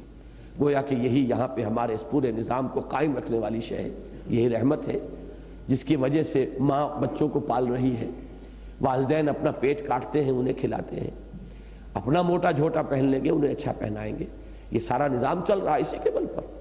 اور اسی کو کہا گیا ہے، بہت پیارا شعر ہے کہ من نہ کردم خلق تا سودے کنم بلکہ تا بر خلق جودے کنم، میں نے یہ تخلیق اس لیے تو نہیں کی ہے کہ میرا کوئی فائدہ اس میں ہے، کوئی نفع مجھے اس سے حاصل کرنا ہے، بلکہ میں اپنی رحمت اور اپنی سخاوت کے ظہور کے لیے یہ مخلوق جو ہے اس کو میں نے تخلیق کیا ہے تاکہ میری رحمت کا ظہور ہو سکے اور میری سخاوت جو ہے اس کا ظہور ہو سکے۔ اسی میں یہ بھی آتا ہے کہ حضور نے فرمایا کہ کوئی شخص جنت میں داخل نہیں ہو سکے گا جب تک کہ رحمت خداوندی دستگیری نہ کرے۔ اب صحابہ حیران ہوئے اور پوچھا کہ کیا آپ بھی؟ آپ نے فرمایا ہاں میں بھی۔ تو معلوم یہ ہوا کہ سب سے زیادہ ہمیں احتیاج جو ہے وہ رحمت کی ہے، اللہ کی رحمت کا۔ بے رحمتک استغیث یا حی یا قیوم، بے رحمتک استغیث، پروردگار جو زندہ ہے، زندہ و پائندہ ہے، جس کے تھامے یہ کائنات قائم ہے، ہم تیری رحمت کا استغاثہ کر رہے ہیں، دہائی دے رہے ہیں تیری رحمت کی۔ اب اس رحمت کی یہ دو شانیں ہیں، یہ سورہ فاتحہ کے درس میں بارہا چیزیں بیان ہوئی ہیں۔ فعلان کے وزن پر جوش، ایک ہیجانی کیفیت، طوفانی کیفیت، اللہ کی رحمت گویا کہ ایک ٹھاٹھے مارتے ہوئے سمندر کے مانند ہے، اس کی رحمت میں جوش ہے۔ اور رحیم فعیل کے وزن پر صفت مشبہ، جس میں دوام ہے، استمرار ہے، استقلال ہے، ایسا نہیں ہے کہ جوش و خروش ختم ہو جائے، بلکہ اس میں وہ فعیل والی شان بھی بیک وقت موجود ہے اور وہ فعلان والی شان بھی بیک وقت موجود ہے۔ اللہ کی رحمت کی یہ دونوں شکلیں ہیں، اور چونکہ درمیان میں کوئی حرف عطف نہیں ہے تو بیک وقت یہ دونوں شانیں اللہ کی رحمت کے اندر موجود ہیں۔ هو اللہ الذی لا الہ الا ہو، پھر دہرایا اسی کو، وہ اللہ ہے جس کے سوا کوئی معبود نہیں۔ اب یہاں وہ 8 اسماء، واحد آیت ہے پورے قرآن مجید میں جس میں کہ اس طرح تسلسل کے ساتھ یہ 8 اسماء آئے ہیں۔ الملک، بادشاہ حقیقی، یہ گویا کہ اس اعتبار سے بہت اہم ہے کہ اللہ کی سوورنٹی کا کانسیپٹ ہے کہ جس پر اسلام کے تمام سیاسی تصورات کی اساس قائم ہے۔ اور آپ نے نوٹ کیا ہوگا جنہیں یاد ہے اب بھی، سورہ حدید میں ان 6 آیات میں 2 مرتبہ آیا لہو ملک السماوات والارض یحیی و یمیت وہو علی کل شیء قدیر، لہو ملک السماوات والارض وإلی اللہ ترجع الامور۔ ان 6 میں سے آیت نمبر 2 اور آخری 6 آیت میں یہ اللہ کی اس بادشاہی کا ذکر ہے۔ آسمانوں اور زمین کی بادشاہی اسی کی ہے، آسمانوں کی زمین کی ایک تکوینی بادشاہی ہے، وہ تو اس کی ہے ہی، تشریعی طور پر بھی وہی حاکم ہے، وہی ہے ملک کا مالک، مالک الملک اور حاکم حقیقی۔ اور اسی اصول پر بنیاد ہے اسلام کے سیاسی نظام کی کہ سوورنٹی صرف اللہ کی ہے۔ سروری زیبا فقط اس ذات بے ہمتا کو ہے، حکمراں ہے ایک وہی باقی بتان آزری۔ القدوس، پاک، یہ لفظ جو ہے سبوح اور قدوس دونوں ساتھ ساتھ ہمارے ہاں بعض مواقع پر آتے ہیں۔ قدوس وہ ہستی ہے جس میں کہ کوئی کسی قسم کا کوئی عیب، کوئی نقص، کوئی ضعف، کوئی احتیاج، کوئی کوتاہی کسی قسم کی موجود نہ، ہستی کامل۔ اس میں دیکھیے الملک اور القدوس یہ دونوں مل کر بہت ہی نمایاں طور پر جوڑا بنتا ہے، اس لیے کہ وہی ہستی جو ہر ضعف، ہر احتیاج، ہر نقص سے پاک ہو، وہی در حقیقت مالک حقیقی اور بادشاہ حقیقی بننے کی مجاز ہے، اسی کو حق حاصل ہے۔ ورنہ یہ کہ جہاں بھی کوئی کمی ہوگی ظاہر بات ہے کہ پھر وہ سلطنت میں اس کے رخنے پیدا ہوں گے، انتظام جو ہے اس میں گڑبڑ ہوگی۔ لہذا الملک، القدوس، یہ 2 اسماء اسی طریقے سے آئے ہیں سورہ جمعہ کی پہلی آیت میں بھی، یسبح للہ ما فی السماوات و ما فی الارض الملک القدوس العزیز الحکیم۔ السلام، المؤمن، المہیمن، یہ 3 جو ہیں اب آ رہے ہیں، یہ ایک ان کو بریکٹ کیجئے، یعنی ان 8 کو آپ اس طرح جمع کیجئے معنی کے اعتبار سے کہ پہلے 2 کو بریکٹ کیجئے، معنوی اعتبار سے ان کے درمیان بڑا گہرا لنک ہے، آخری 2 اور اس آخری 3 اور درمیان کے 3، تو الملک القدوس اور اس کے بعد 3 کیا ہے؟ السلام، المومن، المہیمن۔ السلام، سراپا سلامتی، بلکہ سراپا سالم. اب یہ لفظ جو ہے سراپا سالم، جس کے اندر کہیں کوئی نقص نہیں، عیب نہیں، کوئی کمی نہیں، یہ القدوس کے ساتھ جڑ جائے گا. لیکن جو سراپا سلامتی ہے وہی سلامتی دینے والا ہے، سلامتی بخشنے والا ہے. وہ سراپا سلامتی بھی ہے اور سلامتی بخشنے والا بھی ہے. المومن لفظی ترجمہ ہے امن دینے والا، امن عطا فرمانے والی ہستی وہی ہے. اور یہ وہ امن جو داخلی امن ہے جو سورہ انعام میں فرمایا گیا، ای الفریقین احق بالامن ان کنتم تعلمون الذین آمنوا ولم یلبسوا ایمانہم بظلم اولئک لہم الامن وہم مہتدون. یہ داخلی امن اور سکون اگر حاصل ہو سکتا ہے انسان کو تو وہ صرف اللہ پر ایمان کے ذریعے سے. تو امن دینے والا. المہیمن، اس کے کئی ترجمے کیے گئے ہیں. یہ آتا ہے پرندے کے لیے، جب پرندہ اپنے بچوں کو اپنے پروں تلے چھپا لیتا ہے تو یہ حفاظت کا ایک مفہوم ہے. اس میں دو مفہوم ہے، حفاظت بھی اور نگرانی اور نگہبانی بھی. نگرانی اور نگہبانی دونوں جو ہے اس سے مفہوم ادا ہو گیا. نگہبانی میں حفاظت ہے اور نگرانی یہ ہے کہ ایک طرح سے یعنی کوئی کسی غلطی کا ارتکاب نہ ہونے پائے. تو المہیمن اللہ تعالی نگران ہے اور پناہ دینے والا ہے. العزیز، الجبار، المتکبر، ان تینوں کو بریکٹ کیجئے.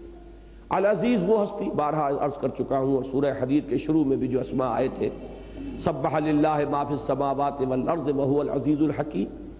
اور یہ سورہ مبارکہ شروع ہوئی تھی سبح للہ ما فی السماوات وما فی الارض وہو العزیز الحکیم. العزیز یہاں آیا ہے الجبار اور المتکبر کے ساتھ جڑ کر، لیکن اس سورہ مبارکہ کی آخری آیت میں پھر وہی الفاظ آئیں گے جوڑے میں، العزیز الحکیم، وہ جوڑا کہ جس میں حکیم اور عزیز ساتھ ساتھ آتے ہیں. العزیز وہ ہستی ہے جس کا اختیار مطلق ہے، کوئی چیلنج کرنے والا نہ ہو، کوئی لیمٹس موجود نہ ہو. اسی کے لیے فعال لما یرید، جو ارادہ کر لے کر گزرنے والا. اسے کسی سے سینکشن نہیں لینی، وہ کسی کے سامنے جواب دہ نہیں ہے.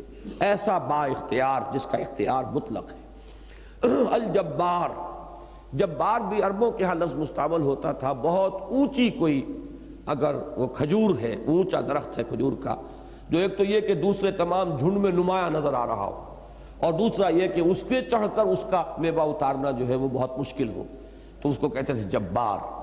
اب اس میں چونکہ لفظ ہمارے ہاں یہ عام طور پر اردو میں برے سینس میں استعمال ہوتا ہے، جابر اور جبار، اور یہ سینس بھی اس لفظ کے اندر اگرچہ موجود ہے، لیکن اس کا ایک اور اچھا رخ بھی ہے اس لفظ کا، اور وہ ہے کسر کا جبر. کہیں کوئی نقص ہے تو اس کو درست کرنا قوت کے ساتھ. جیسے کہ ہمارے لیے آیا ہے کہ نہیں عن المنکر جو ہے اس میں ایک طاقت کا جو ہے سب سے اعلیٰ درجہ یہی ہے کہ بالید روکا جائے اور طاقت کے ساتھ جو ہے وہ بدی کا استحصال کیا جائے. تو جب کہیں کسی خامی کا اللہ تعالیٰ اس کا ازالہ فرماتا ہے تو قوت کے ساتھ ازالہ فرمانے والا، طاقت کے ساتھ اصلاح کرنے والا، اپنے غلبے کے ساتھ چیزوں کو درست کر دینے والا، وہ جبار. اس معنی میں وہ صرف بری جو ہمارے ہاں عام طور پر جبر اور کوئی کسی کے اوپر قہر اس کے انداز میں نہیں، بلکہ یہ کہ اصلاح کرنا جو ہے وہ بھی اس لفظ کے اندر ایک اس کے مفہوم میں شامل پہلو ہے. لیکن وہ اصلاح کہ جو ایک مقتدر ذی اقتدار ہستی جو ہے جو اصلاح کرتی ہے اپنی قوت کے ساتھ، اس معنی میں الجبار. المتکبر، اب یہ لفظ بھی ہمارے انسانوں پر اطلاق ہوگا تو یہ ایک بری شے ہے. متکبر ہے بڑا انسان، انسانوں کے لیے تکبر جو ہے وہ بہت ہی ناپسندیدہ شے ہے. یہاں تک بھی حدیث میں الفاظ آئے ہیں کہ لا يدخل الجنت من کان فی قلبہ مثقال حبۃ من کبر، جس شخص کے دل میں رائی کے دانے کے برابر بھی کبر ہے وہ جنت میں داخل نہیں ہو سکے گا. تو یہ اتنی بری شے ہے. ایک حدیث قدسی میں آتا ہے اور وہ اصل میں اس لفظ کی صحیح ترین تشریح ہے کہ الکبر ردائی، یہ تکبر اور کبر جو ہے کبریائی یہ تو میری چادر ہے. تو جو کوئی مخلوق میں سے تکبر کرتا ہے وہ گویا کہ میری چادر میرے کاندھے سے گھسیٹ رہا ہے.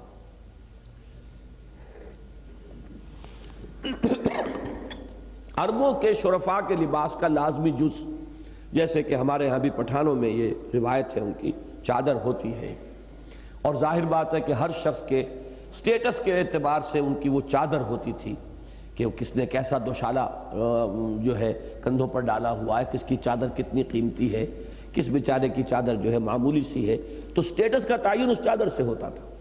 اور کسی شخص کی توہین کا سب سے زیادہ نمایاں طریقہ یہ ہوتا تھا کہ چادر گھسیٹ لی جائے اس کی۔ یہ چادر کا گھسیٹ لینا کسی کندھے سے گویا کہ اسے بے آبرو کر دینا ہے اور اس کی توہین ہے۔ تو اللہ تعالیٰ نے یہ مثال جو ہے اختیار فرمائی کہ الکبر ردائی، یہ تکبر جو ہے، کبریائی، یہ میری چادر ہے۔ جو شخص بھی تکبر کرتا ہے وہ در حقیقت ایسے جیسے میری چادر کو میرے کندھے سے گھسیٹ رہا ہے، اور اس کے خلاف میرا اعلان جنگ ہے۔ تو یہ تکبر جو ہے المتکبر۔ اب تکبر کا ایک انداز تو یہ ہے کہ کوئی شخص بڑا نہیں ہے اور بڑا بن رہا ہے، تو مخلوقات میں سے کوئی بڑا نہیں ہے اور بن رہا ہے۔ اللہ فی الواقع بڑا ہے اور وہ اپنی بڑائی کا اعلان کرنے والا ہے، اپنی بڑائی کا ڈنکے کی چوٹ جو ہے وہ اعلان کرتا ہے۔ تو یہ ہے المتکبر۔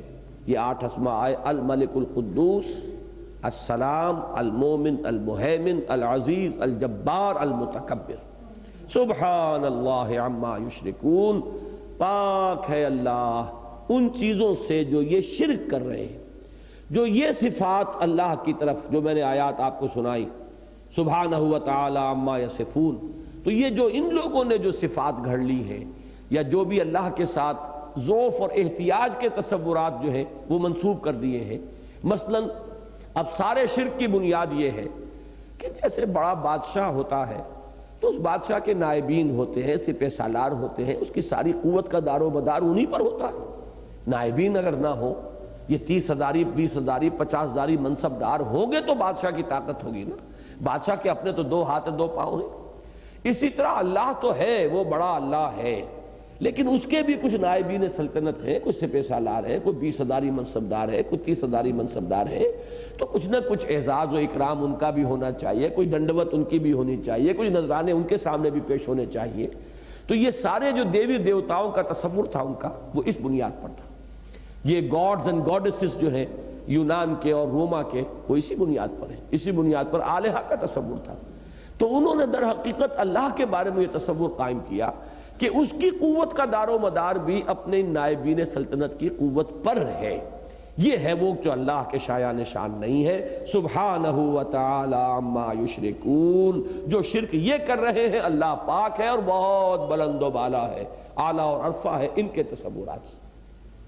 اسی طرح مثلا ایک خیال یہ ہوتا تھا کہ بڑے سے بڑے آدمی کے بھی کچھ ایسے ہوتے ہیں منہ چڑھے لوگ کہ جن کی وہ بات ٹال نہیں سکتا۔ اب اکبر اعظم جلال الدین اکبر، ملا 2 پیازہ، وہ ان کے منہ چڑھے ہیں، مذاق بھی کر لیتے ہیں، اور بڑے یعنی کھلے مذاق بھی، اس لیے کہ وہ ان کے مصاحبین میں سے ہیں۔ اب ظاہر بات ہے کہ وہ اگر کسی کی سفارش کریں گے تو کیا اکبر ٹال دے گا؟ اسی پر قیاس کیا انہوں نے کہ اللہ کے بھی کچھ مقربین بارگاہ ایسے ہیں کہ جن کی سفارش کو وہ ٹال نہیں سکتا، لہذا وہ ہماری دیویاں ہیں، دیوتا ہیں۔ ہؤلاء شفعاؤنا عند اللہ، یہ ہمارے اللہ کے ہاں شفاعت کرنے والے ہیں، سفارشی ہیں، اس لیے ہم پوچھتے ہیں ان کو۔ ہم یہ تو نہیں کہتے کہ انہوں نے دنیا بنائی، آسمان بنایا، زمین بنائی، بلا ان سألتهم من خلق السماوات والارض لیقولن اللہ۔ ان سب کا کہنا یہ تھا جب پوچھا جاتا تھا کہ اللہ کس نے بنایا آسمان اور زمین، کہتے تھے اللہ نے۔ لیکن یہ کہ یہ دیویاں دیوتا اللہ کے بڑے محبوب ہیں، لاڈلے ہیں، پیارے ہیں، منہ چڑھے ہیں، اب ان کی جو ہے کوئی سفارش جو ہے وہ اللہ ٹالے گا نہیں۔ اب اس کی نفی کی گئی ہے سورہ بنی اسرائیل کی آخری آیت میں۔ اللہ کے ولی تو ہیں، کوئی اختلاف نہیں، لیکن وَلَمْ يَكُنْ لَهُ وَلِيٌّ مِّنَ الذُّلِّ، کسی ضعف اور احتیاج کی وجہ سے کوئی دوست اس نے نہیں پالے ہوئے ہیں، جبکہ تم دوستیاں نبھاتے ہو اور پالتے ہو اس تصور کے تحت کہ کبھی وقت پر کام آئے گا۔ دوست کی کبھی کوئی ناروا بات بھی ماننی پڑتی ہے، کبھی ناز برداری بھی کرنی پڑتی ہے، کبھی آپ اس کا غلط کام کریں گے تبھی تو کبھی وہ آپ کے غلط کام میں آپ کا ساتھی بنے گا۔ سارا دنیا کا معاشرہ جو ہے یہ اسی بنیاد پر چل رہا ہے۔ تو اللہ کے ولی تو ہیں، لیکن نفی کر دی وَلَمْ يَكُنْ لَهُ وَلِيٌّ مِّنَ الذُّلِّ، کہ تمہاری جو دوستیاں ہیں جن کی وجہ سے تم دوستیاں نبھاتے ہو اور پالتے ہو، کہیں یہ تصور اللہ کی دوستیوں کے ساتھ شامل نہ کر لینا۔ اس کا کوئی بھی دوست کسی ضعف یا احتیاج کی وجہ سے نہیں ہے، کسی کمزوری کی وجہ سے نہیں ہے، وہ تو خود القوی العزیز ہے، کل قوت اس کے پاس ہے، کل اقتدار اور اختیار اس کے پاس ہے، دوست البتہ ہیں اس کے، لیکن یہ کہ دوستی کا وہ تصور کر لو گے تو شرک شروع ہو جائے گا۔ تو یہ سارے تصورات ہیں در حقیقت جو اللہ تعالیٰ کے ان اسماء کے ساتھ کوئی مناسبت نہیں رکھتے۔ هو اللہ الذی لا الہ الا ہو الملک القدوس السلام المؤمن المہیمن العزیز الجبار المتکبر سبحان اللہ عما یشرکون۔ اس اللہ کے ساتھ یہ تصورات، یہ اللہ تو بہت بلند و بالا اور اعلیٰ و عرفہ ہے ان سے، ان تصورات سے کہ جو یہ انہوں نے اختیار کیے۔ هو اللہ الخالق البارئ المصور، وہ ہے اللہ جو خالق بھی ہے، باری بھی ہے اور مصور بھی ہے۔ اب یہاں پر اگرچہ 4 الفاظ آئے ہیں لیکن یہ اللہ کا تو اس میں گرامی جو ہے تینوں آیتوں کے اندر تکرار کے ساتھ آ رہا ہے، لہذا یہاں بریکٹ کریں گے آپ 3 کو، الخالق الباری المصور۔ وہ کیوں؟ اب اس کو سمجھیے کہ اگرچہ تخلیق کا لفظ جو ہے وہ ایک ٹوٹل فینومینا کے طور پر بھی استعمال ہوتا ہے، پوری تخلیق، لیکن ایک اس لفظ کا اطلاق ہے ذہنی تخلیق، کہ جو بھی تخلیق ہوتی ہے وہ سب سے پہلے اس کا ایک نقشہ ذہن میں تیار ہوتا ہے۔ کوئی آرکیٹیکٹ ہے، کاغذ پر منتقل ہونے سے پہلے ایک نقشے کا حیولہ اس کے ذہن میں بنتا ہے، پھر وہ اسے کاغذ پر منتقل کرتا ہے۔ کوئی تصور ہے، وہ تصور ذہن میں پہلے آئے گا، تو یہ ایک ڈیزائن انسان کے ذہن کے اندر بنتا ہے، پھر وہ اس کو ظاہر کرتا ہے اس ڈیزائن کو، اور اس ڈیزائن کے ظہور کی کا ہی نام ہے در حقیقت۔ کوئی مضمون آیا ہے، آپ نے شعر باندھ دیا ہے، اب یہ اس کا اظہار ہے، وہ سامنے آ گیا، الفاظ کا جامہ پہن کر وہ خیال جو آپ کے ذہن میں آیا تھا وہ الفاظ کا جامہ پہن کر ظاہر ہو گیا ہے۔ یا کسی آرکیٹیکٹ کے ذہن میں ایک حیولہ آ گیا تھا تاج محل کا، نقشہ پہلے اس کے ذہن میں بنا ہوگا جو پھر اس نے کاغذ کے اوپر منتقل کیا ہے، یہ اس کا اظہار ہے۔ برآ کا لفظ آتا ہے ظہور کے لیے، سورہ حدید میں یہ لفظ آ چکا ہے کہ ما اصاب من مصیبت فی الارض ولا فی انفسکم الا فی کتاب من قبل ان نبرأها، کوئی مصیبت نہ جانوں پر آتی ہے نہ زمین میں آتی ہے مگر یہ کہ وہ پہلے ایک کتاب میں موجود ہے اس سے قبل کہ ہم اسے ظاہر کریں۔ یہ تو ظہور ہو رہا ہے، علم خدا بندی میں تو ہر شے موجود ہے، ہمیشہ سے موجود ہے، تو اس کو کہتے ہیں اصل میں وہ تصویر کے جو اندر موجود ہے۔ اب یہ سارے الفاظ جو ہیں دیکھیے ہم ان کو جب سمجھ رہے ہیں تو اپنے حوالے سے سمجھ رہے ہیں، اللہ تعالیٰ کی ذات پر ان کا کس معنی میں اطلاق ہوگا، وہ بھی اللہ کی کچھ شانیں ہیں کہ جن کو بیان کرنے کے لیے ان الفاظ کو اللہ تعالیٰ نے ہماری زبان میں سے چنا ہے تاکہ ہمارے سامنے کچھ تصور آ جائے، جیسا کہ میں تفصیل سے عرض کر چکا ہوں کہ تلک الامثال نضربها للناس لعلهم يتفکرون۔ تو ان الفاظ کا بھی ایک ذریعہ ہے ایک تصور دینے کے لیے کہ اس پوری کائنات کا حیولہ اللہ تعالیٰ کے علم میں، وہ جو اللہ کا علم قدیم ہے اس میں ہمیشہ سے تھا، جبکہ ابھی اس کائنات کا وہ لفظ کن جس سے کہ اس کا آغاز ہوا ہے، ابھی اس لفظ کن کا صدور بھی ذات باری تعالیٰ سے نہیں ہوا تھا، علم تو اس کا اس وقت بھی کامل تھا، لہذا وہ ایک خلق، پہلے وہ ذہن کا ایک نقشہ ہے، پھر اس کا ظہور ہے جو عالم واقعہ میں ہوا ہے، اور پھر مصور، یہ یوں سمجھیے کہ جیسے آرکیٹیکچرل ٹچز ہوتی ہیں، ایک عمارت کی تعمیر کے بعد اب اس کی تصویر، نقشہ گری، اس کی صورت گری، اس کے اندر فنیشنگ ٹچز دینا، جس کو دوسرے مقامات پر تسویہ کے لفظ سے تعبیر کیا گیا، الذی خلق فسوا، وہ کہ جس نے بنایا اور پھر نوک پلک سواری، درست کر دیا۔ خود حضرت آدم کے بارے میں آیا کہ فَإِذَا سَوَّيْتُهُ وَنَفَخْتُ فِيهِ مِن رُوحِي فَقَعُوا لَهُ سَاجِدِينَ، حیولہ جب تیار ہو گیا اور تسویہ کے مراحل تک پہنچ گیا اور تسویہ بھی ہو گیا، پھر اللہ نے فرمایا کہ میں اپنی روح میں سے پھونکوں گا تو گر پڑنا اس کے سامنے سجدے میں۔ تو یہ 3 در حقیقت تخلیق کے مراحل ہیں، ان تینوں پر بھی لفظ تخلیق کا اطلاق ہو سکتا ہے جامع اعتبار سے، جیسے نفس امارہ، نفس مطمئنہ، نفس لوامہ، ان سب کو بھی ہم نفس کہیں گے، اور یہاں تک کہ نفس اور روح اور قلب، ان تینوں کو ملا کر بھی لفظ نفس کا اطلاق ہو جاتا ہے۔ جب ذات کہا جائے گا تو اس ذات میں تو ساری چیزیں آ گئی، اور ان سب کے لیے بھی لفظ نفس کا اطلاق ہے۔ اسی طرح لفظ خلق ہے کہ ان سب کے اوپر بھی اس کا اطلاق ہو سکتا ہے، لیکن یہ کہ اس کے 3 مراحل کو علیحدہ علیحدہ بیان کیا کہ پہلے اس کا ایک حیولہ تو تیار ہوا ہے ذہن میں، اب اللہ کا ذہن، اب کیا کریں ہم، کہ کوئی اور لفظ تو ہمارے پاس نہیں ہے. جیسے اللہ کے لیے نفس میں نے عرض کیا تھا قرآن میں آیا ہے یحذرکم اللہ نفسہ. اب کوئی بات ظاہر کرنے کے لیے حالانکہ لیے یہ اللہ تعالیٰ کے لیے لفظ جو ہے بظاہر مناسب نہیں، اللہ کا نفس، لیکن نہیں، اسی طریقے سے یہاں مجبور ہو کر میں کہہ رہا ہوں. لیکن یہ کہ اگر ذہن کا لفظ استعمال نہ کرے تب بھی میرا مدعا جو ہے وہ ادا ہو جائے گا، اور وہ ہوگا لفظ علم سے. علم خداوندی میں وہ ہیولہ تیار ہوا، اس کا ایک ڈیزائن بنا، یہ ہے خلق. پھر اس کا ظہور ہوا ہے خارج میں، عالم واقعہ میں. اگرچہ اس لفظ خارج کا اطلاق بھی ذات باری تعالیٰ کے لیے درست نہیں، اس لیے کہ لفظ خارج کا مطلب یہ کہ ذات کو ہم نے محدود کر دیا معاذ اللہ. لیکن کیا کریں، ہمارے پاس کسی مفہوم کو ادا کرنے کے لیے الفاظ تو وہی ہے کہ جو ہماری اپنی زبان کے اپنے مشاہدات سے، جیسا کہ میں نے شروع میں عرض کیا تھا، وہ اس سے تربیت پا کر اور ارتقاء کرتے ہوئے وہاں تک پہنچے. تو خارج کا لفظ اللہ کے لیے کیسے اطلاق کریں گے؟ لیکن ان الفاظ کی باہمی نسبت کو سمجھانے کے لیے مجبوراً یہ الفاظ استعمال کر رہا ہوں. علم خداوندی میں اس کا ایک نقشہ، اس کا ڈیزائن، پھر خارج میں عالم واقعہ میں اس کا ایک ظہور، اور پھر اس کا تسویہ، اس کی تصویر، اس کی نقشہ گری. یہ ساری تصویر کس کی ہے؟ معمور ہو رہا ہے عالم میں نور تیرا، از ماہتاب ماہی سب ہے ظہور تیرا. اور بڑا پیارا شعر اصغر گونڈوی کا کہ ردائے لالہ و گل پردہ ماہ و انجم، جہاں جہاں وہ چھپے ہیں عجیب عالم ہے. یہ وہ اسی کی ہستی ہے، اسی کا حسن ہے جس کا ظہور ہو رہا ہے. یہ پوری کائنات جو ہے در حقیقت اسی کی صفات کا مظہر ہے. تو الخالق، الباری، المصور. تو میں نے جیسا کہ عرض کیا پہلے تو دو اسماء کے جوڑے آئے تھے، رحمان اور رحیم ایک جوڑا آ گیا، الملک القدوس ایک جوڑا ہوا، پھر تین اسماء کے آئے ہیں، السلام، المومن، المہیمن، العزیز، الجبار، المتکبر. اور تیسرا جوڑا جو ہے تین اسماء کا، الخالق، الباری، المصور. اب یہاں تک 15 اسماء تو آ چکے ہیں، لیکن یہ کہ اگر اس کو شمار کیا جائے عالم الغیب والشہادہ تو 15، ورنہ ایک اسم آگے آئے گا الحکیم. العزیز پہلے بھی آ گیا، دوبارہ دہرا کر آئے گا.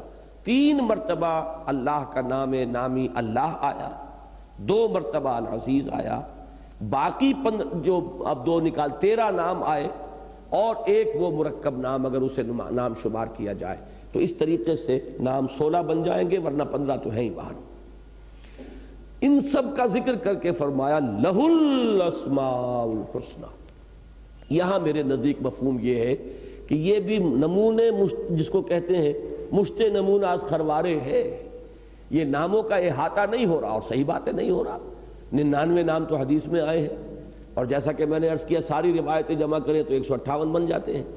تو معلوم یہ ہوا کہ یہ چند اسماء جو تمہیں سنا دیے گئے یا بتا دیے گئے اسی پر بس نہیں ہے. لہ الاسماء الحسنی، تمام اچھے نام اسی کے ہیں. ترجمہ میرے نزدیک یہی صحیح تر ہے، اگرچہ مراد کو بعض حضرات نے ایک خاص سبب سے اس معنی میں بیان کیا ہے کہ اس کے تمام نام اچھے ہیں. وہ خاص سبب کیا ہے؟ اور وہ سبب یہ ہے کہ اصل میں اللہ کے اسماء توقیفی ہیں. ہم کسی بھی نام کو اللہ کا نام قرار نہیں دے سکتے تا وقت کہ اس کا ذکر قرآن یا حدیث میں نہ ہو. اچھے نام بہت سے ہو سکتے ہیں، اور اس معنی میں تو اگر ہم کہیں کہ تمام اچھائیاں اللہ کی ذات میں موجود ہیں تو ٹھیک ہے، لیکن کسی بھی نام کو ہم تعین کے ساتھ اللہ کا نام قرار نہیں دے سکتے جب تک کہ قرآن مجید میں یا حدیث نبوی میں اس کا ذکر موجود نہ ہو. ان کو کہتے ہیں توقیفی امور، کہ جو ہمارے قیاس پر اور ہمارے گمان پر اور ہماری منطق پر ان کا دار و مدار نہیں ہے، بلکہ تمام تر دار و مدار جو ہے وہ حضور کے بتانے پر اور قرآن مجید میں ان کے ورود پر ہے. تو یہ تمام اسماء توقیفی ہیں، اور اس میں جیسے کہ قرآن مجید میں بارہا فرمایا گیا کہ انبیاء اور رسول اور بھی بہت سے آئے ہیں سوائے ان کے کہ جن کا قرآن میں ذکر ہے، لیکن تعین کے ساتھ ہم کسی کو نہیں کہہ سکتے یقین کے ساتھ کہ وہ اللہ کا نبی یا رسول تھا سوائے ان کے کہ جن کا ذکر قرآن اور حدیث میں ہے. تو بالکل اسی طرح سمجھیے لہ الاسماء الحسنی دونوں ترجمے ہوں گے. یسبح لہ ما فی السماوات والارض. اب اس کو دہرانے کی ضرورت نہیں ہے، سورت شروع ہوئی تھی اسی سے، فرق صرف یہ ہے کہ وہاں فعل ماضی تھا، یہاں فعل مضارع ہے. وَهُوَ الْعَزِيزُ الْحَكِيمُ، اور وہ العزیز ہے، الحکیم ہے. یہ بھی شروع میں آ چکا ہے، پہلی آیت اس سورہ مبارکہ کی، اور سورہ حدید کی پہلی آیت میں بھی آیا. اور میں عرض کر چکا ہوں آپ سے کئی بار کہ یہ جوڑا جو آتا ہے العزیز الحکیم بڑی گہری حکمت ہے۔ ایک طرف وہ ہستی جس کا اختیار مطلق، لیکن یہ اختیار مطلق غلط استعمال نہیں ہو سکتا، اس لیے کہ وہی ہستی الحکیم بھی ہے کہ اس کی حکمت بھی کامل ہے۔ تو یہ دونوں الفاظ ایک دوسرے کو بیلنس کرتے ہیں۔ چونکہ وقت ختم ہو رہا ہے میں اسی پر اکتفا کر رہا ہوں۔ بارک اللہ لی ولکم فی القرآن العظیم ونفعنی وإیاکم بالآیات والذکر الحکیم۔